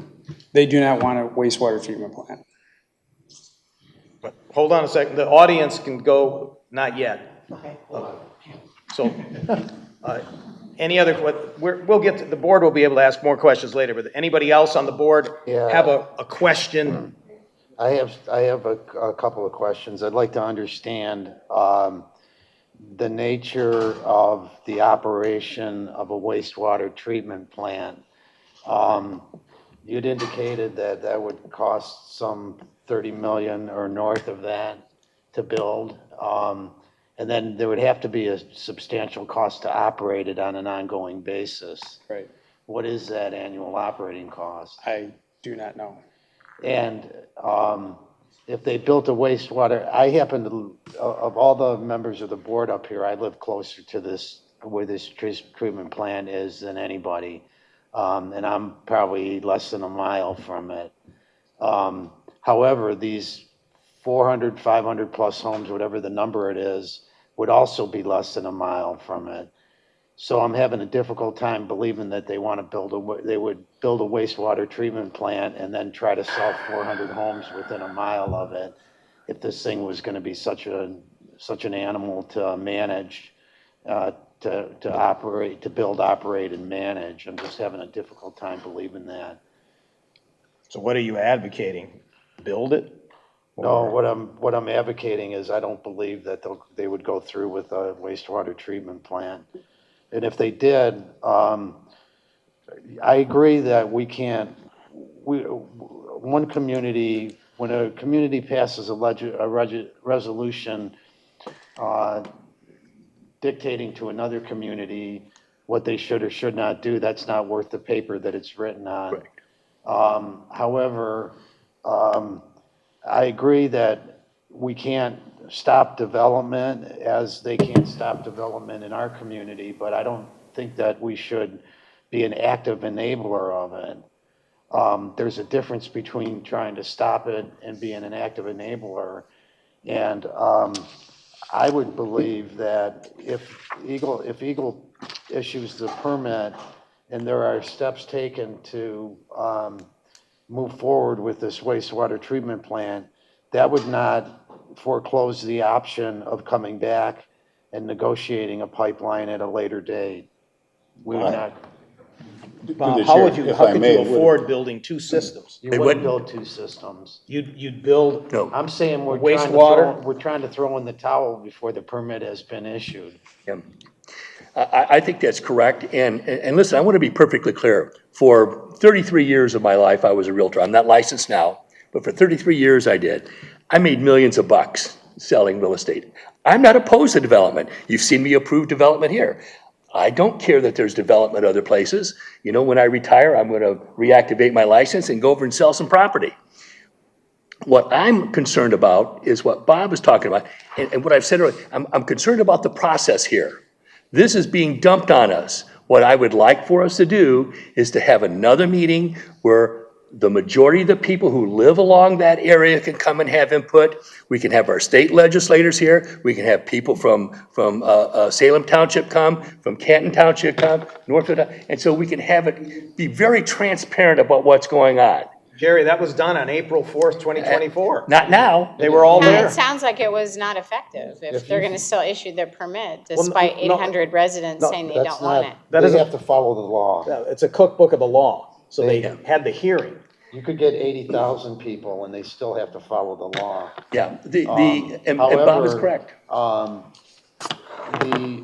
think if we, at this juncture, if we were to agree to the feasibility study you know, it's just, the cat's out of the bag, and things have been set in motion. And what that does is then Canton has an interest, their interest in building the pipeline is because they don't want the flow of the water downstream in Fellows Creek, as we heard from most of the speakers at that meeting. And so if we don't move forward with the feasibility study and they issue the permit for the treatment plant, I believe Canton would also join with us in fighting the building of that plant, because they have an interest. But if we cave in and we say, go ahead and build a pipeline, Canton's out. Because we would sue. I don't think that's logical thinking. We've already been through that. No, we haven't. Yeah, we have. The hearing has happened. Yeah. Yeah, but the permit has not been issued. Yeah, but it's about to be, it could be issued in another week. So then let it be issued, and then we'll deal with it. And we'll deal with it then. what our options are at that time. Okay, so hold on. Any more, hold on, wait. What, no, nobody can talk. Just wait. You're going to get it. This is Plymouth. You get to speak. Everybody gets to speak. So are we done with Stantec for now? You guys can stand aside, and then we'll take some comments from the audience, unless you have anyone here have any comments? I'm still thinking about it. All right. We're talking about doing a feasibility study. Why are we talking about that if the reality is that you either know that this can be done or you know it can't be done, correct? No, you got to find the route. You got to do these. You got to see how many streams you're going to cross, how many pipelines you're going to run into, the topography, where you're going to have a force main. It's going to be probably gravity here on the high end, force main somewhere in Canton Township south. So you're going to have to determine an optimum route that takes cost, environment, timing, all of those factors into account. You gotta do borings, you got a million things you gotta do. This is just a high-level plan right now, a proposed route or 2 routes, but they don't know what kind of soils, obstacles they could run into. All kinds of things. I was just thinking, because it's been going on for so long, that at some point, somebody should have a pretty darn good idea of whether this is. Well, they haven't spent the money to do the. So that's what they level want. of They want engineering permission that to you spend would the need money to do the study. Design work. But it's a slippery slope. Once this is set in motion, it's in motion. And we're not gonna stop it at that point. I think it's already in motion. Well. When I say already in motion, the default is in place. Well, It's called the sewage treatment plant. and as I had indicated, I think we should cross that bridge strategically when we come to it. You're saying the strategic study, do we have an idea how long will it take? A month, a year, any idea? How long to have a feasibility study done? But it's a feasibility study or a biddable design? We would probably put together a design basis report, and it would probably be a couple months. You know, we'd have to talk to all the agencies, the permitting agencies, get evaluations of the streams, possible wetlands, right-of-way widths.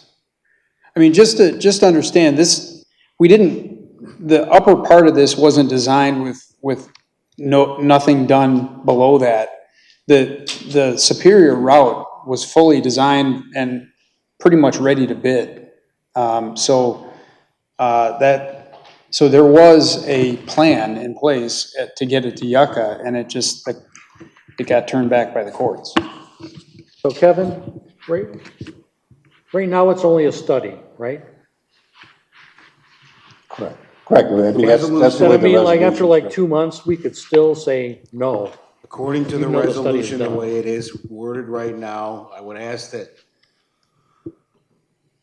some of it maybe change. However, the way the resolution is worded right now, it is only giving consent to do the feasibility study. It is not granting consent for the installation of sewer pipelines. Thank you. So, To the supervisor, if I may, just one other comment I'd like to make. There is some time pressure here for a couple of reasons. Number one, because the developers in the urban service district want to move forward with their projects, so they're going to push to have that wastewater treatment plant constructed as soon as possible. The other issue is, as I'm sure you know, the state of Michigan has issued $30 million worth of grant money to Salem Township to build these utilities in the urban service district. That money has time constraints on it, that money has to be committed and spent. So there's a clawback clause.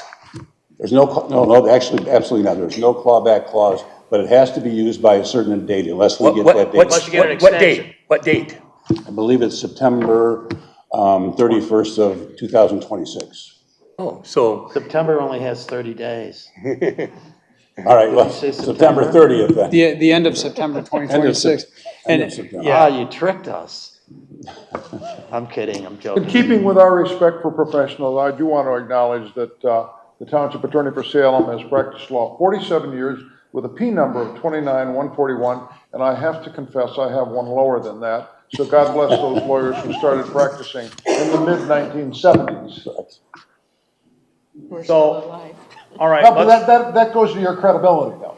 Well, thank you. John, And you have a civil engineer right next to And you, his client. graduate and certified. Nobody said Yep, he's not and credible. been with He's Stantec for representing his 36 years. client. all right, so let's take comments. You guys step aside. All Let's right. take comments Thank you, from gentlemen. Thank some you. of the people in Thank the you for your time. audience Thank who you. have some things to say. You have 3 minutes each. Go ahead, Rich. You can get in line, it's, And identify yourself, please, so we, also, tell us which community you live in. That would be helpful. There is none. It's all My name is septic Gail wells. Owens. I'm from Canton And wells. Township. I live behind the creek. And this option is either the treatment plant that will go behind Fellows Creek, go through, millions of gallons a day, or to go underground in a pipeline. What they're proposing is underground pipeline. There will be no smells. There will be no flooding. And that's what I'm in favor of. I don't want flooding. I don't want to lose my property with that going. I didn't hear your address. Canton Township. Oh, okay, yeah. Yes, I'm from Canton Township. I just didn't hear it. And I got the creek behind my house, and I don't want flooding. And so this alternative is going to be underground. It's not gonna bother it's not gonna have smells in your property. It's gonna be underground, and it's gonna be way safer than sending that water behind my house.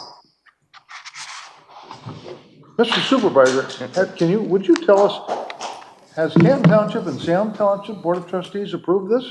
Well, Canton Township is voting on it tonight. Well, I've been told, and they're going to approve it. I've been told. Salem Township is all in for, their recommendation is a pipeline. Okay, That's why they're So they're bringing their waiting- counsel here and okay. their engineering firm. thank you. Hello, Richard Beers is my name, Country Club Village. I live right close to Bob over there. Talk Same loud. neighborhood. Where's the microphone? Okay. Richard Beers, Country Club Village. I live right over there in the same neighborhood as Bob. I've been a resident for 20 years. Question, who would pay for the study, number one? Salem Township or their developer. Number two, has your PUD been renegotiated with Salem Springs yet? As of your minutes from your last township meeting, it was not.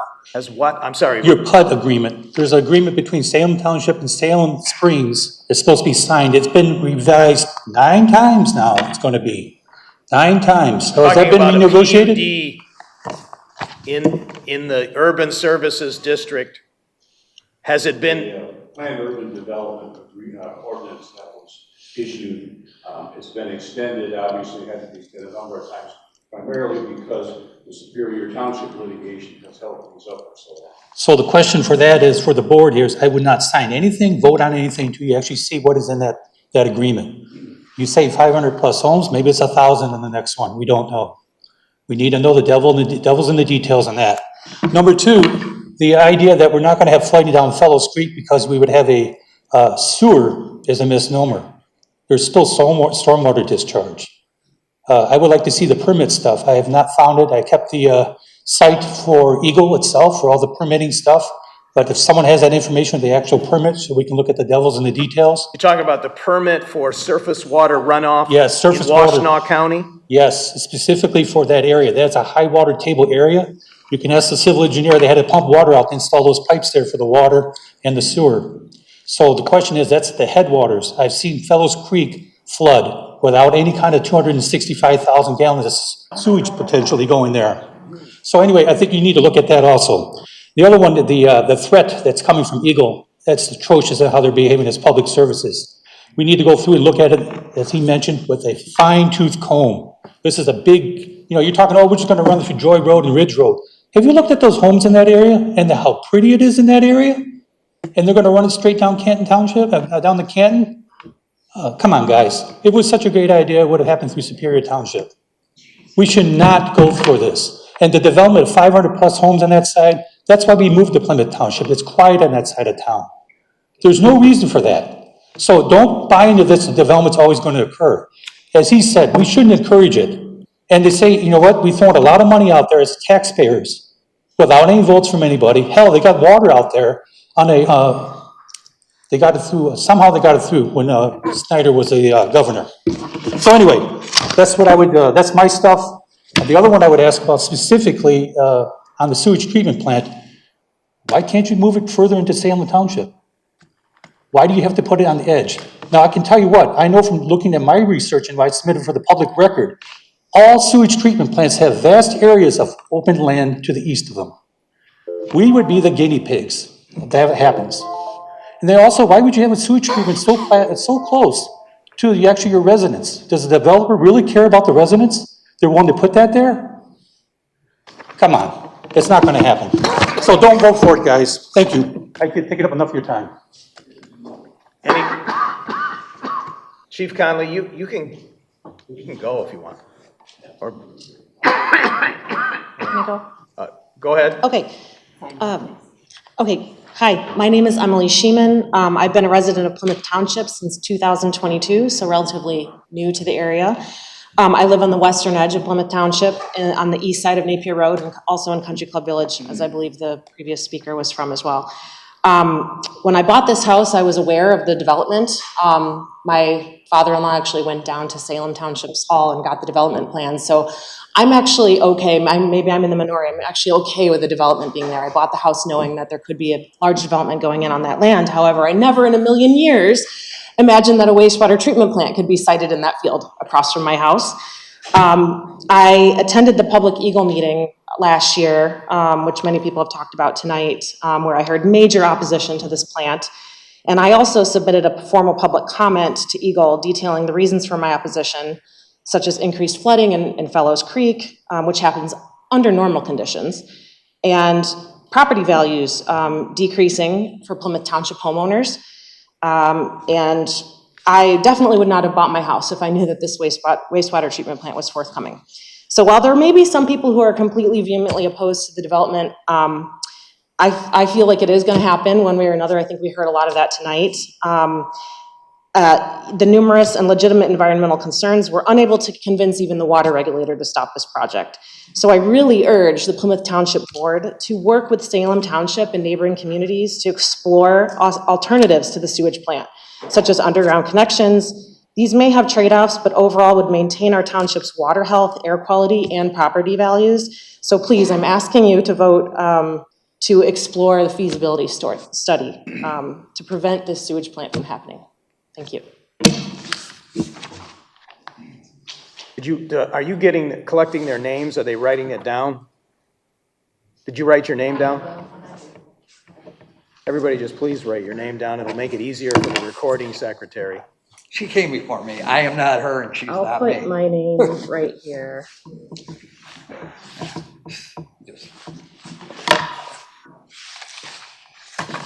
Joe Van Esley, 12559 Holland Park, Plymouth Township. This has been hanging out for a long time. I can remember a few elections ago, a few people on the board ran based on the fact that they wanted to stop development there. And they were going to do whatever they could to stop development. Probably because one of the people who was representing Showstack, the main developer in the area, ran against Kurt Heisey. So, I don't know if this was being vindictive or not, but that's how we got here. We were going to stop them no matter what it takes. And, as you said earlier, Jerry, this just got dropped on you. This has been going on for years. They had nobody dropped anything. If you didn't know this was coming, then you don't have your ear to the ground. It's painfully obvious to me that there's a choice here. Do the right thing, don't do the sewer plant, put the pipe in the ground, make it easy. No, but we don't want to make it easy. It's got to drag on. This is sickening to me. Anybody who votes against this shouldn't be on the board as far as I'm concerned. And I've watched it too long, and I watched the politics that have been going on with it, and it's not right. It's not appropriate, and it's not right. By the way, you have the map of the sewage treatment plant on there. She said it's the second one, whatever that means. Is there 2 drawings on there? Good luck. I was waiting for my time. It's on the jump drive, and it's in the second document. Yeah, here it is. All right, good.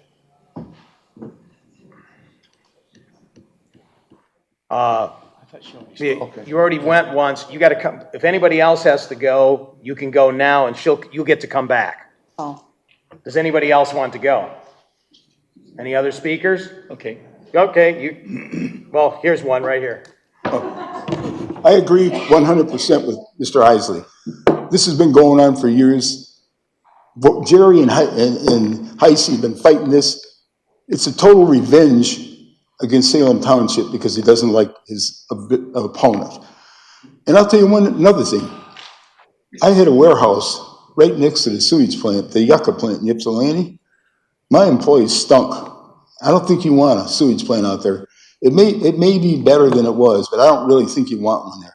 We need this pipeline. We need to get this thing over. It's been going on for years and years and years. It's got to be done. Thank you. You gonna speak? I don't know. Oh, yeah, yep, you're coming. All right. Oh, wait till you get up there, sign your name, please, or print your name so that Laura. People are gonna come back. Pardon? How many times can they come back? Well, he hasn't spoken yet. No, but the other 2. My name is Richard Burse, 10478 North Territorial Road in Salem Township. I am Supervisor Whitaker's assistant. I've been around the township a long time now. Excuse me, you are Mr.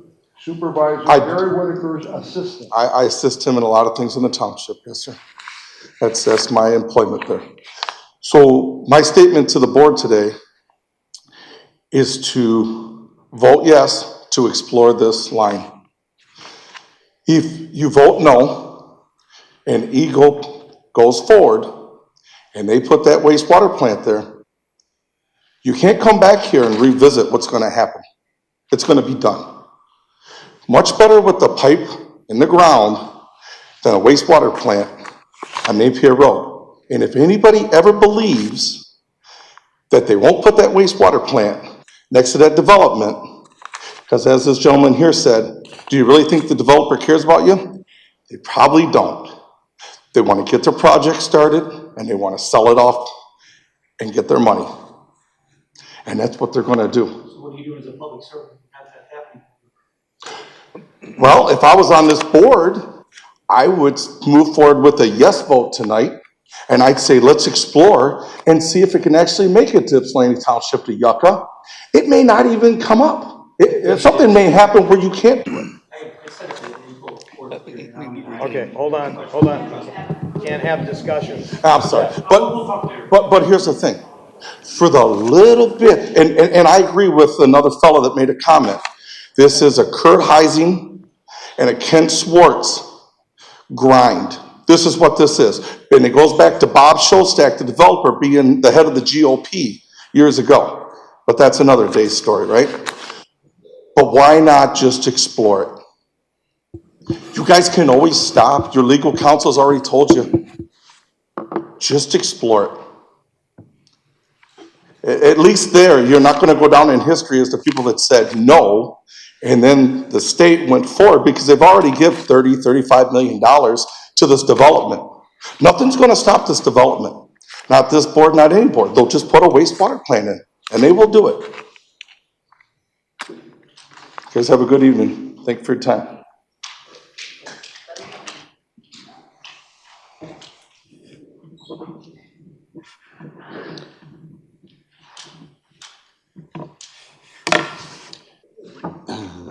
What am I speaking into here? Speak loud. All right, my name's Lou Ferresi. 30-odd years in Plymouth Township. I do live on the west side, probably within a mile of where this line will go or the treatment plant. So first thing is, no question that the pipeline would be better than the treatment plant. Second thing is, I am very disappointed in the process that's ended up here tonight, because I don't think that there was enough lead time given to the citizens of Plymouth Township to understand what this meant in terms of the pipeline. There was something mentioned earlier about a proposal that the pipeline would go down by Salem rather than down Ridge Road, and I didn't hear. Napier Road. Napier rather than Ridge. But we don't know, that's why we're having this study. All right. And I thought that somebody said that there was a line that was going down on next to or in Plymouth, Salem Township.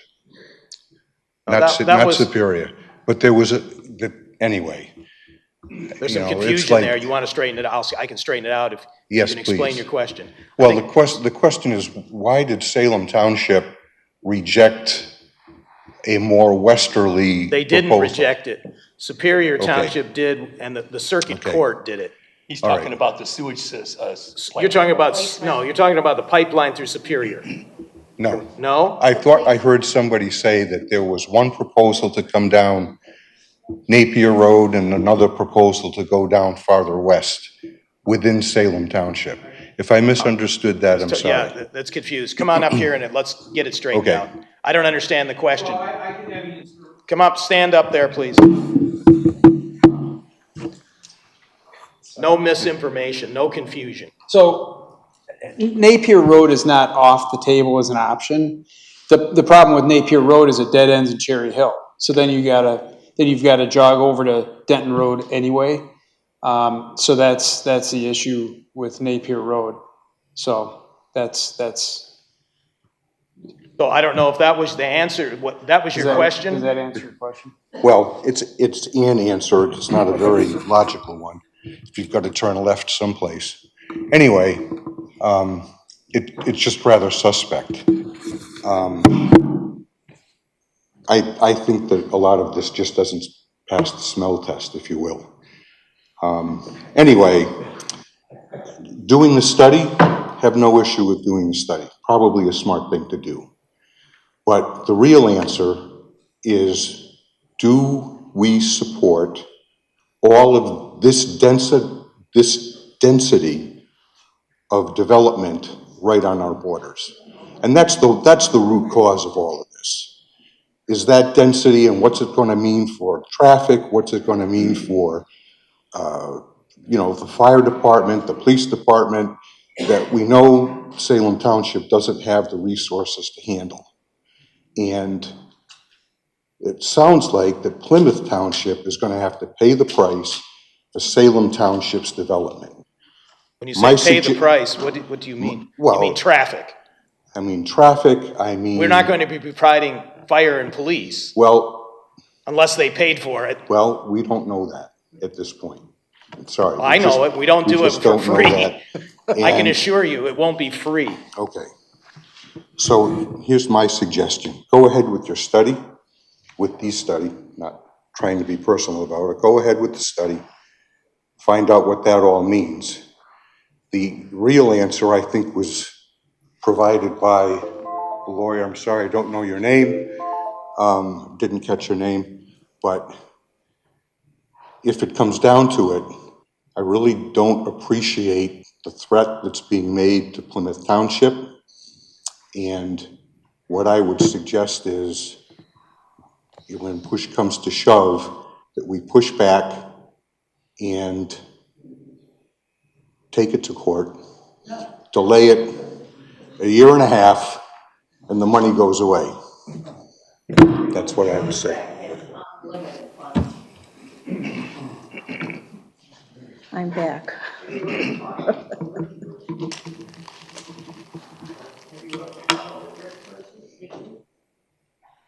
All right, go ahead. Okay, Your name again? Gail Owens, Canton Township. We moved here in Canton in 1976, and all of that land out there was farmland. This is progress. And if they build the sewer treatment plant, it will flood our homes.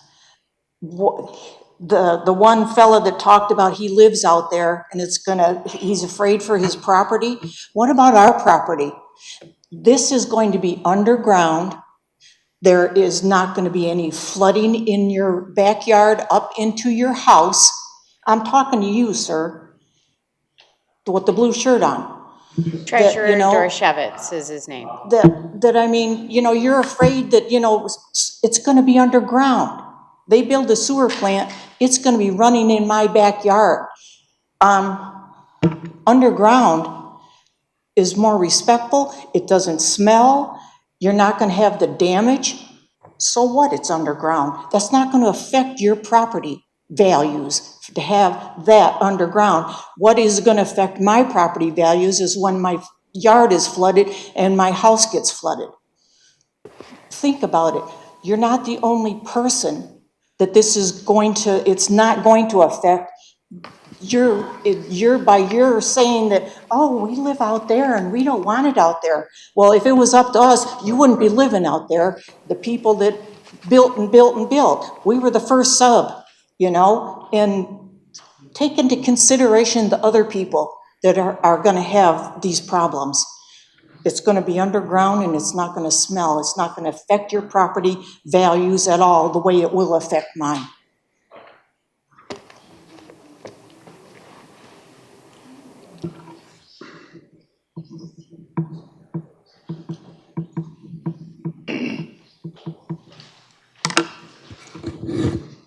Good evening. My name's Greg Burrick, and I live in the same sub as Lou, Fox Point, which is just off of Ridge Road.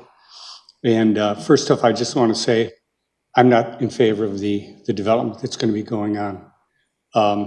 That being said, I don't think there's any way we're going to stop it. If there was, I'd be all for it.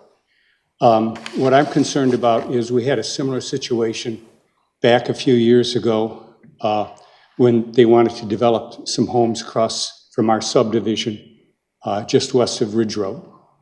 And we were told that if we didn't go along with what they wanted to do, they would put a charter school in there. And we were told it was probably just a bluff, so not to approve it. And we're now going to be living with a charter school right across the street from my house. So I'm concerned that if we play these games, calling their bluff, that our residents, ourselves, being less than a mile away from where this water development or treatment plant is going to be, we're the ones that are going to suffer from it. Thank you. So you would vote to do the study? I would vote for the study. Yeah, you're going to be the last one, and you're getting a repeat, so. I'm saving my best for last. Okay. Closing statement. Okay. Now I got stage fright. Okay. Use the microphone so we can hear The microphone? Okay. you. Please. I believe that, Good. you could be playing with fire here. Talk loud. Okay. This project really isn't going to affect the development of that property in the long run. I've been around long enough to know that, we've had a building moratorium. I sell real estate for a living. I sell land for development. In Canton, west of Canton Center. Oh, no more building. We stopped the building there. Well, eventually it's going to happen. I just think that, you can call a bluff, you can play with fire, but the people who own that property, they have a right to develop it. Salem Township spent a lot of time developing that urban services district area. That was the only place in Salem that they're going to be building of any type of magnitude, and it was very disappointing to all the developers and such, but it would make sense that that sewer plant, if they were going to put that there, and who would want that sewer plant there, that's where it's going to go. It's going to be on the land that these people own.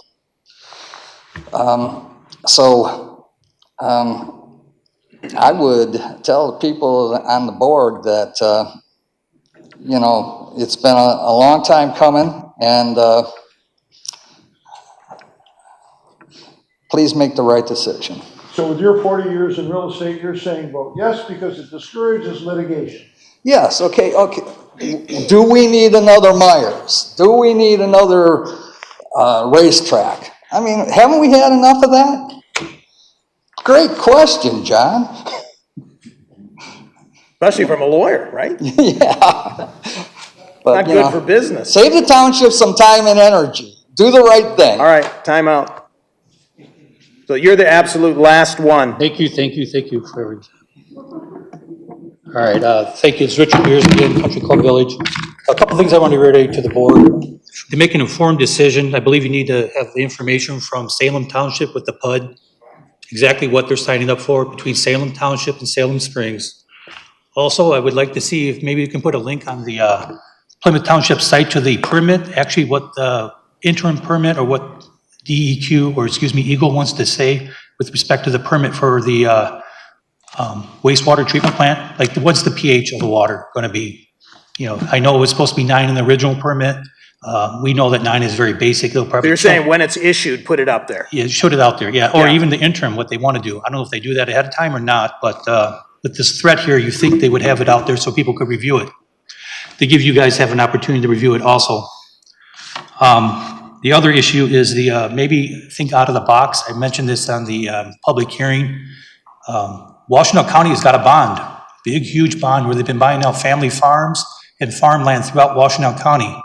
Maybe we should look at that, talk to Washtenaw County, if we can just buy out the developer, leave the land as is, turn it into a park. Up and down Ann Arbor Road, there's a gentleman that was a farmer, he donated a bunch of land. And we've already paid $30-some million on sewer and water. The question I would ask, maybe we cut bait and cut it off. If this was an economically viable project, it would have helped without any taxpayer money already. That's my point. Maybe it's wrong or right, but it's my point. So the other thing is maybe look at the actual development. They got city water out there. Maybe look at larger development homes, large lots, and septic fields. So the development will be cut down from 500 homes to maybe smaller density, but large lots. That's just an option there. I'm just trying to think out of the box on stuff here.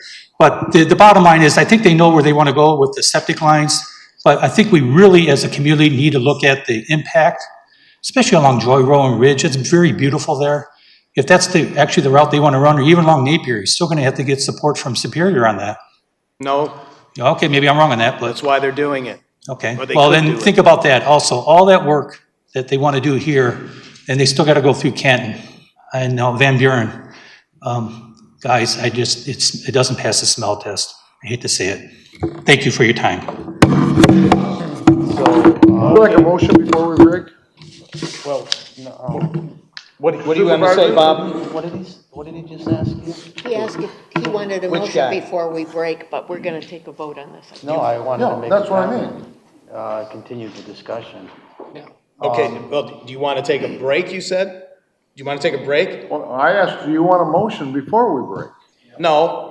Why would, Okay. we want to vote on it, but we either vote on it or take a break now and then come back and vote on it, or vote on it now and then take a break. We're going I into, think we vote on I'll it. offer a motion right now. all right. But just a comment. Bob would like to read it? No, well, he's making a comment. I'd like to make a comment to add to that. His mic's not working. Is mine working? Yes.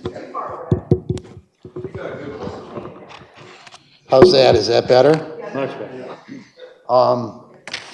So what have we asked for in return in terms of what is our leverage if we're willing to entertain this option? Because, you know, people talk about 500 homes, 600 homes, high density, you know, condos, multifamily apartments and all of that. What leverage, if we approve this, we've lost all our leverage to influence what that development looks like. So what conversations have you had with Superior Township on that? We're not talking to Superior at all on this? Sorry, Salem. I have not done anything to attempt to control the size or the content of their development. Now, you're saying you want something in exchange, but we're not there yet. We're approving the study of we're approving them to move forward to a study to make them have the confidence that we would potentially entertain the sewer. If you want to do other negotiations, we could do that later or in parallel. Maybe you could lead those. Okay. And see if we can get something from them. I don't know what that would be. Typically, other communities have not negotiated changes to Plymouth Township developments in exchange for something, but the exchanges were giving them access across into our turf. well, I understand that, although it's Wayne County, I understand completely. What I'm trying to avoid is a sewage treatment plant default. That's my biggest concern. Because it's going to be a 100-year decision, what we make, how this comes out. It will be 100 years here in a hole or above the ground. Well, that's not what's going to be happening with this vote. I mean, that's. No, that won't be what's happening with this Yeah. vote, but I just think that it's okay to discuss this, but I think we need a greater response from all the people who are involved because they're not here. And so I'm all in favor of next Tuesday having a study session. Invite everybody that should be invited here. We could do it at the next meeting, and then we can come to a decision. I just think that decisions have already been made, you know, No. and I'm just telling you what I think. the hearing was held in April last year. No. And so that's my only point. You know, I'm going to vote no on this only because that I want time to really look this over, and so then we can go from there. But are we going to get any kind of compensation in the right of ways? You know, we get from Comcast and all the AT&T and everybody. We get PEG fees. Are we going to get some sort of compensation for access to our right of ways? And we get them now. And so, there's so many other questions that are involved. And so, Those can be worked out once you have. I don't want to stop their development. But one thing I do not like. And I thought you said you wanted to stop it. What I do not like. No, I can't stop development. I'm a realtor. I want to make money.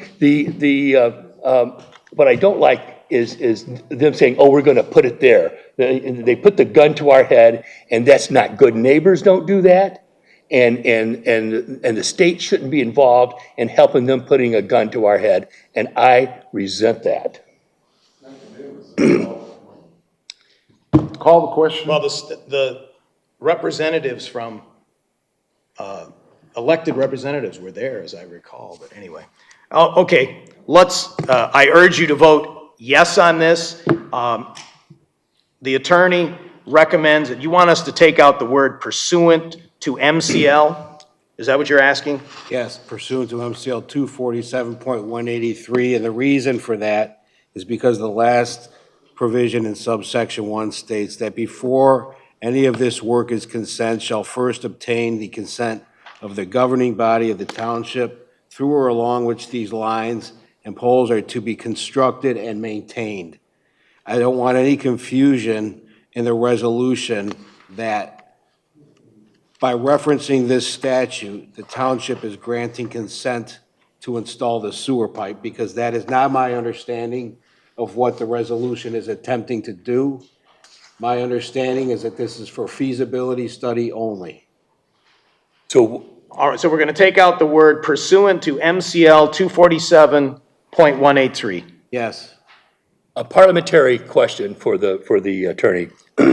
We passed a resolution over a year ago that concerned the Salem Township joining into Watua.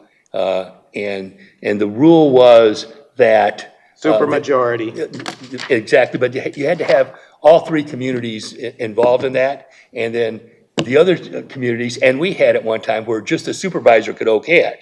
But in the instance I'm talking about, we said that there has to be a supermajority.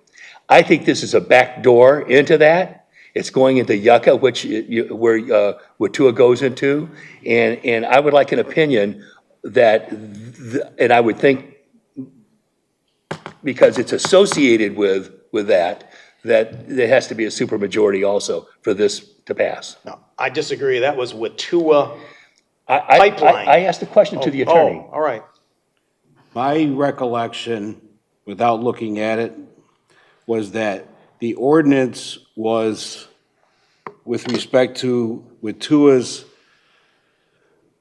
bylaws require that if another community other than Northville Township, Canton Township, and Plymouth Township was to join Watua, it would require unanimous consent of the supervisors of all three townships to admit a new municipality into Watua. What the Plymouth Township ordinance was to restrict the Plymouth Township supervisor from voting to admit another municipality as a member of Watua. The supervisor would require a supermajority of 5 members of the board, not a supermajority of a quorum, but 5 members of the board to authorize the supervisor to so vote. Pam, that's a good memory. I have the document here too, if anyone wants to Thank read you. it. I think this is by extension the same thing. Well, I had discussions with the supervisor and with the Salem Township attorney, Mr. Plato, and it's my understanding that Salem Township, and this is a factual question, so if I'm wrong on the fact, my legal analysis will change. My understanding is that Salem Township does not intend to or will not apply to join Watua, so it would not appear on its face that that ordinance would apply to this situation. Would it apply if in any way, any of these lines that they are going to put in end up connecting to any lines in the Watua system? That's something I would have to look into. I don't want to answer that from the hip. Well, the design These are isn't pretty done yet, complicated so we don't know. Like I'm telling you, this is a back door to what we were trying to prevent. And so you can call your question all you want. I'm voting no because I didn't say call the question. Yeah. You can talk all night. Okay, So fine. feasibility study, the word feasibility is a little misleading because the answer is not going to ever be no.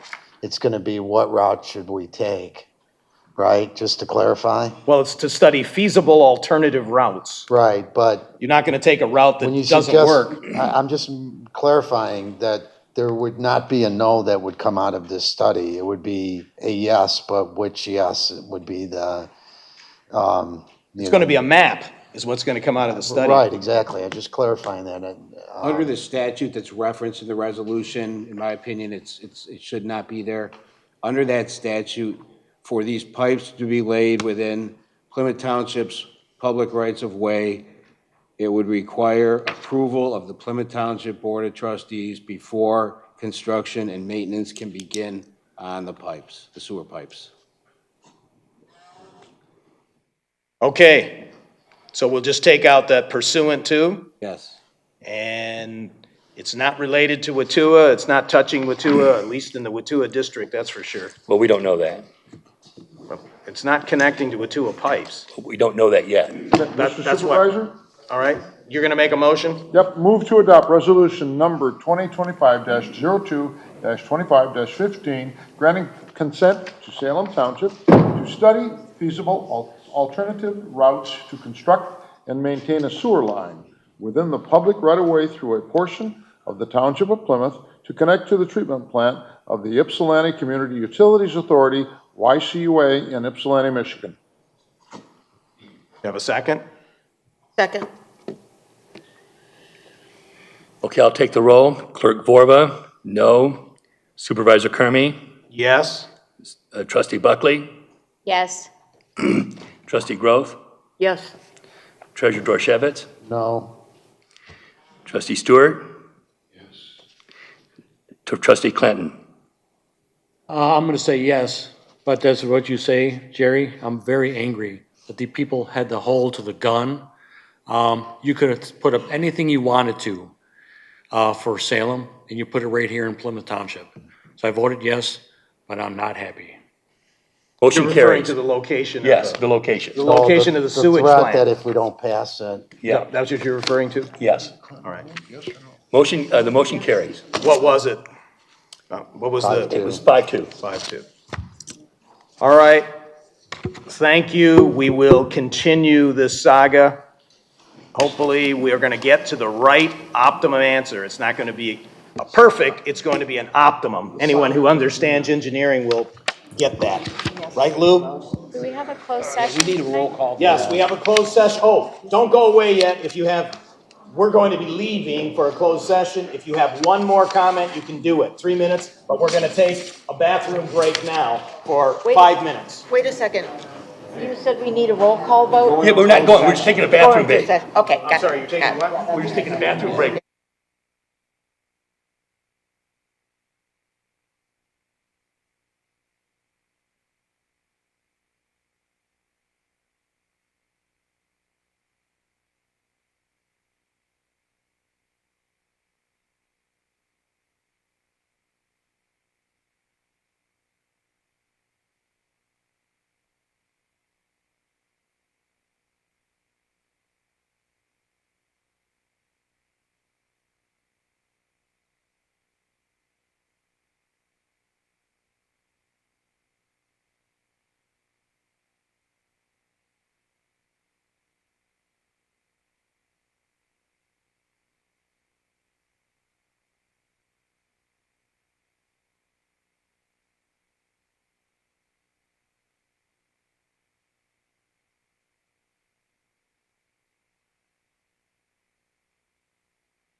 You know, you can go home. I don't think there's anything for you to do. Yeah, yeah, I'd leave. All right. I guess we don't have any more comments, so we have, okay, get another round here, and then before we dismiss for, Well, we'll do board comments and then go, right? okay, yeah. Be succinct and expeditious. Who are you talking to? Giving speeches. My name is Ed Ostrowski. I live in Plymouth Township. I will be very brief. I am surprised that this discussion and decision is ensuing without anybody apparently having seen exactly what Eagle has decided. Second, there's a phraseology that unless something else is quickly decided in terms of a route, quickly is in the eye of the beholder. There is no clarity whatsoever on what Eagle can and can't do while this study is going on.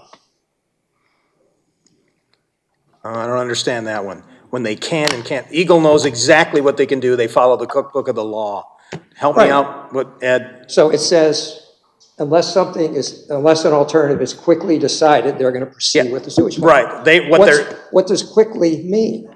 Tomorrow? Weeks. Where does it say that, Chuck? No. Mr. Supervisor, where does it say it's weeks? They have tipped Or their months or hand days? to, they have signaled, not to me, but to others. That's all I know. They have signaled. Okay. Regarding the formal Eagle report, there were a lot of specific concerns expressed by many people at that April session. Right.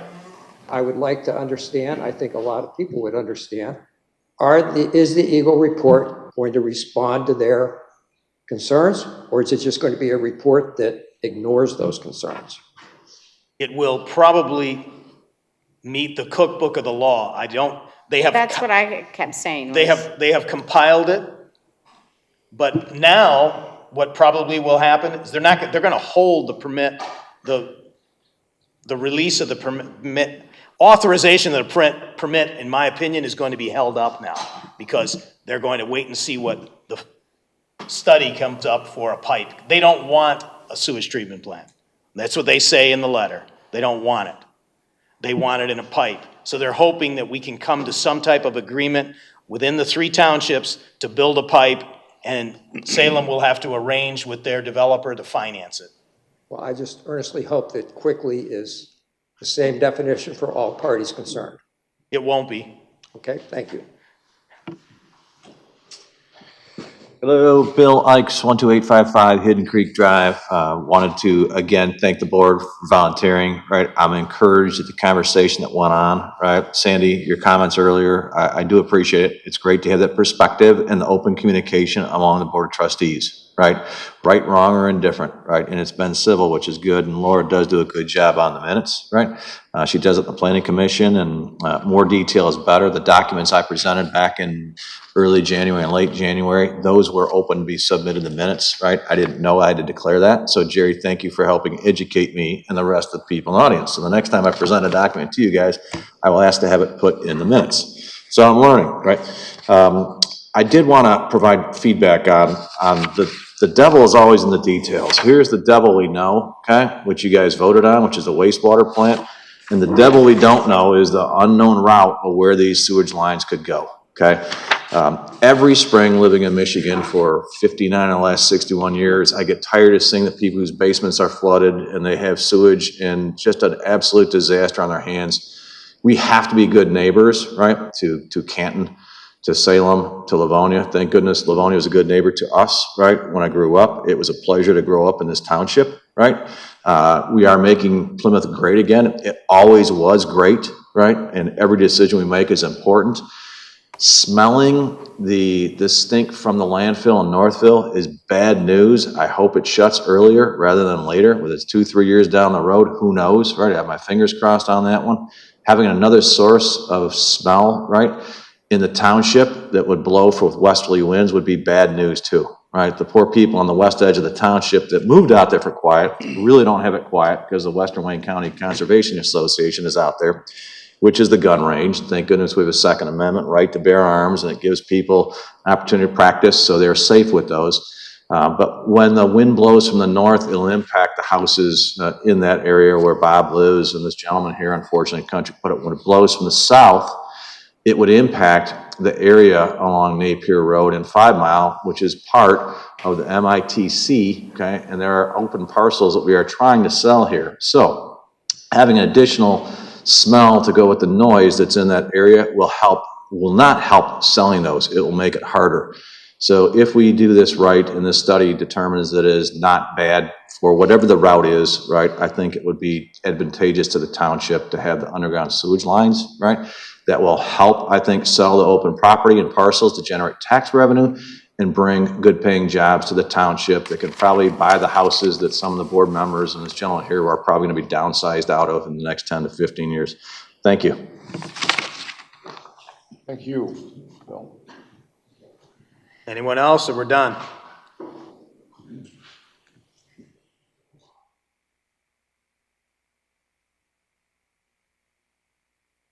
Dwayne Santep, I guess you know that. Yeah.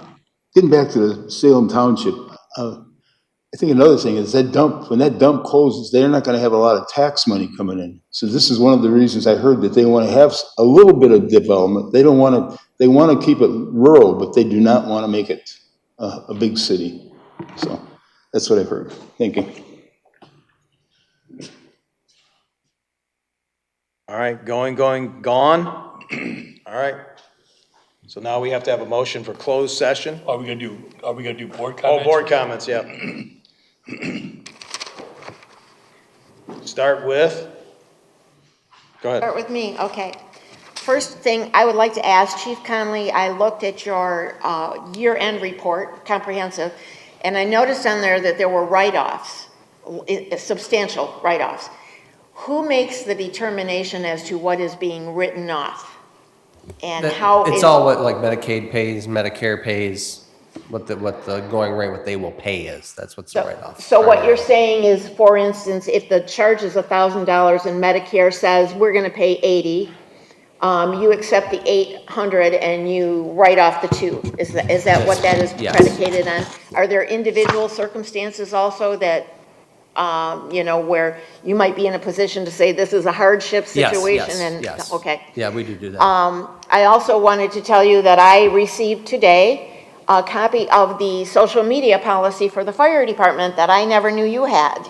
So I received that today, and I just wanted to point that out. We will take a look at that along with the other, but I never knew there was a social media policy.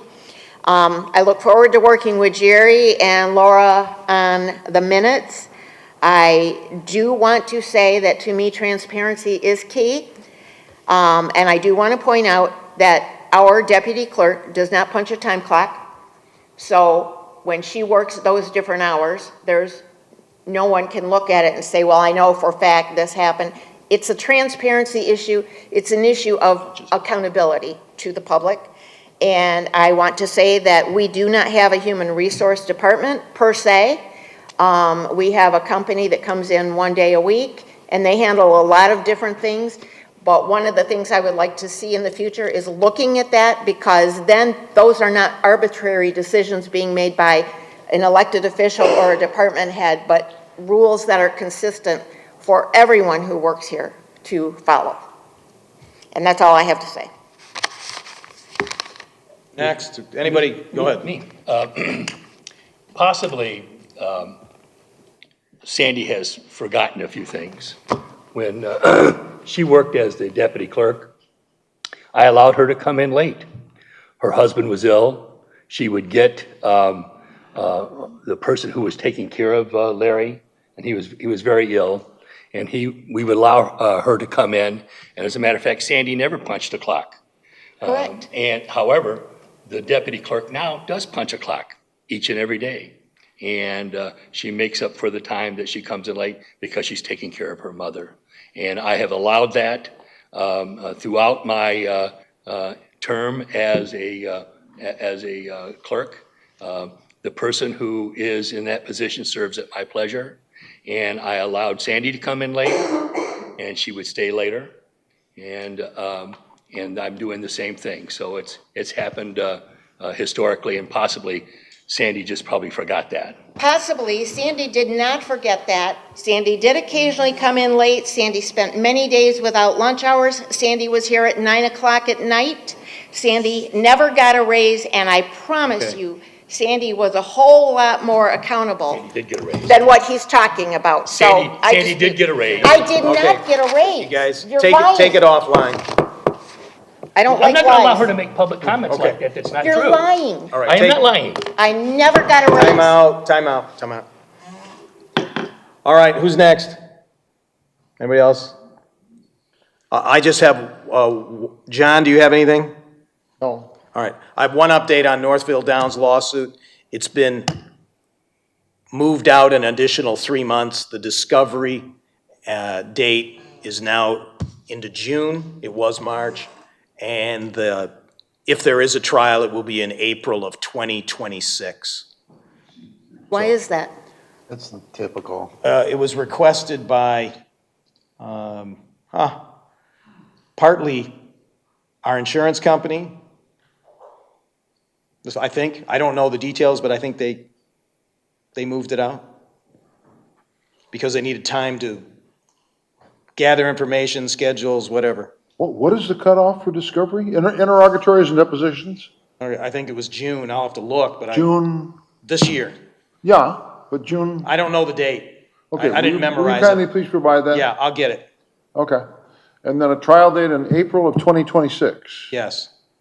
Okay, that's a date certain. It previously was January, Right. so it's now April. So- 3 months. And you're skeptical of Nell Hydrogen coming? Oh, yeah, Null Hydrogen doesn't look like it's going to locate here. Their land is being used for something else. They've been silent for over a year. Thank you for your intellectual honesty and disclosing what you've just said in the last 3 minutes. And I do want to thank Trustee Sandy for her intellectual honesty and moral integrity. Okay. Ready for a closed session? Mr. Supervisor, let's see, it is 9:08. At 9:08, I move that the closed session be called for the purpose of consultation with attorneys in accordance with the Michigan Open Meetings Act, Section Michigan Compiled Laws 15.268, Paragraph 8, for the following purpose. Section 8E, attorney consultation regarding a land contract. Second. Second by Groth, and this needs to be a roll call. Supervisor Kermy? Yes. Treasurer Dorchevitz? Yes. Clerk Borba? Yes. Trustee Buckley? Yes. Trustee Clinton? Yes.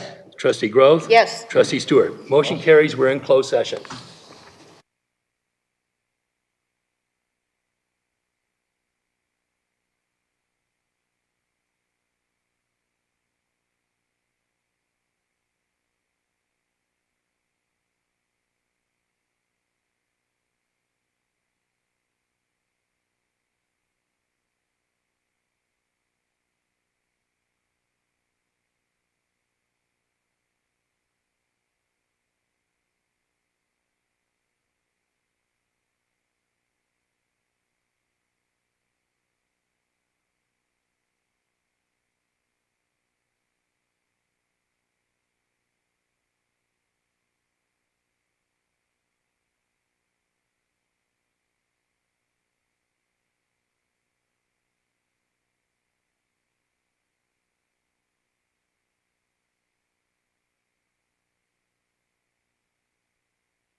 Yes. Trustee Grove? Yes. Trustee Stewart? Yes. Okay. Mr. Supervisor, I move that we accept the attorney's recommendation on this issue. Second. Was that Clinton? Second, yeah. Okay. Okay, Trustee Stewart? Yes. Trustee Grove? Yes. Trustee Clinton? Yes. Trustee Buckley? Yes. Clerk Borba, yes. Treasurer Dorchevitz? Yes. Trustee Kermy? Motion Yes. carries. Motion carries. I move at 9:35 that we adjourn. Second? Second. All in favor? Aye. Okay, we're adjourned. I'm amazed, we got out early.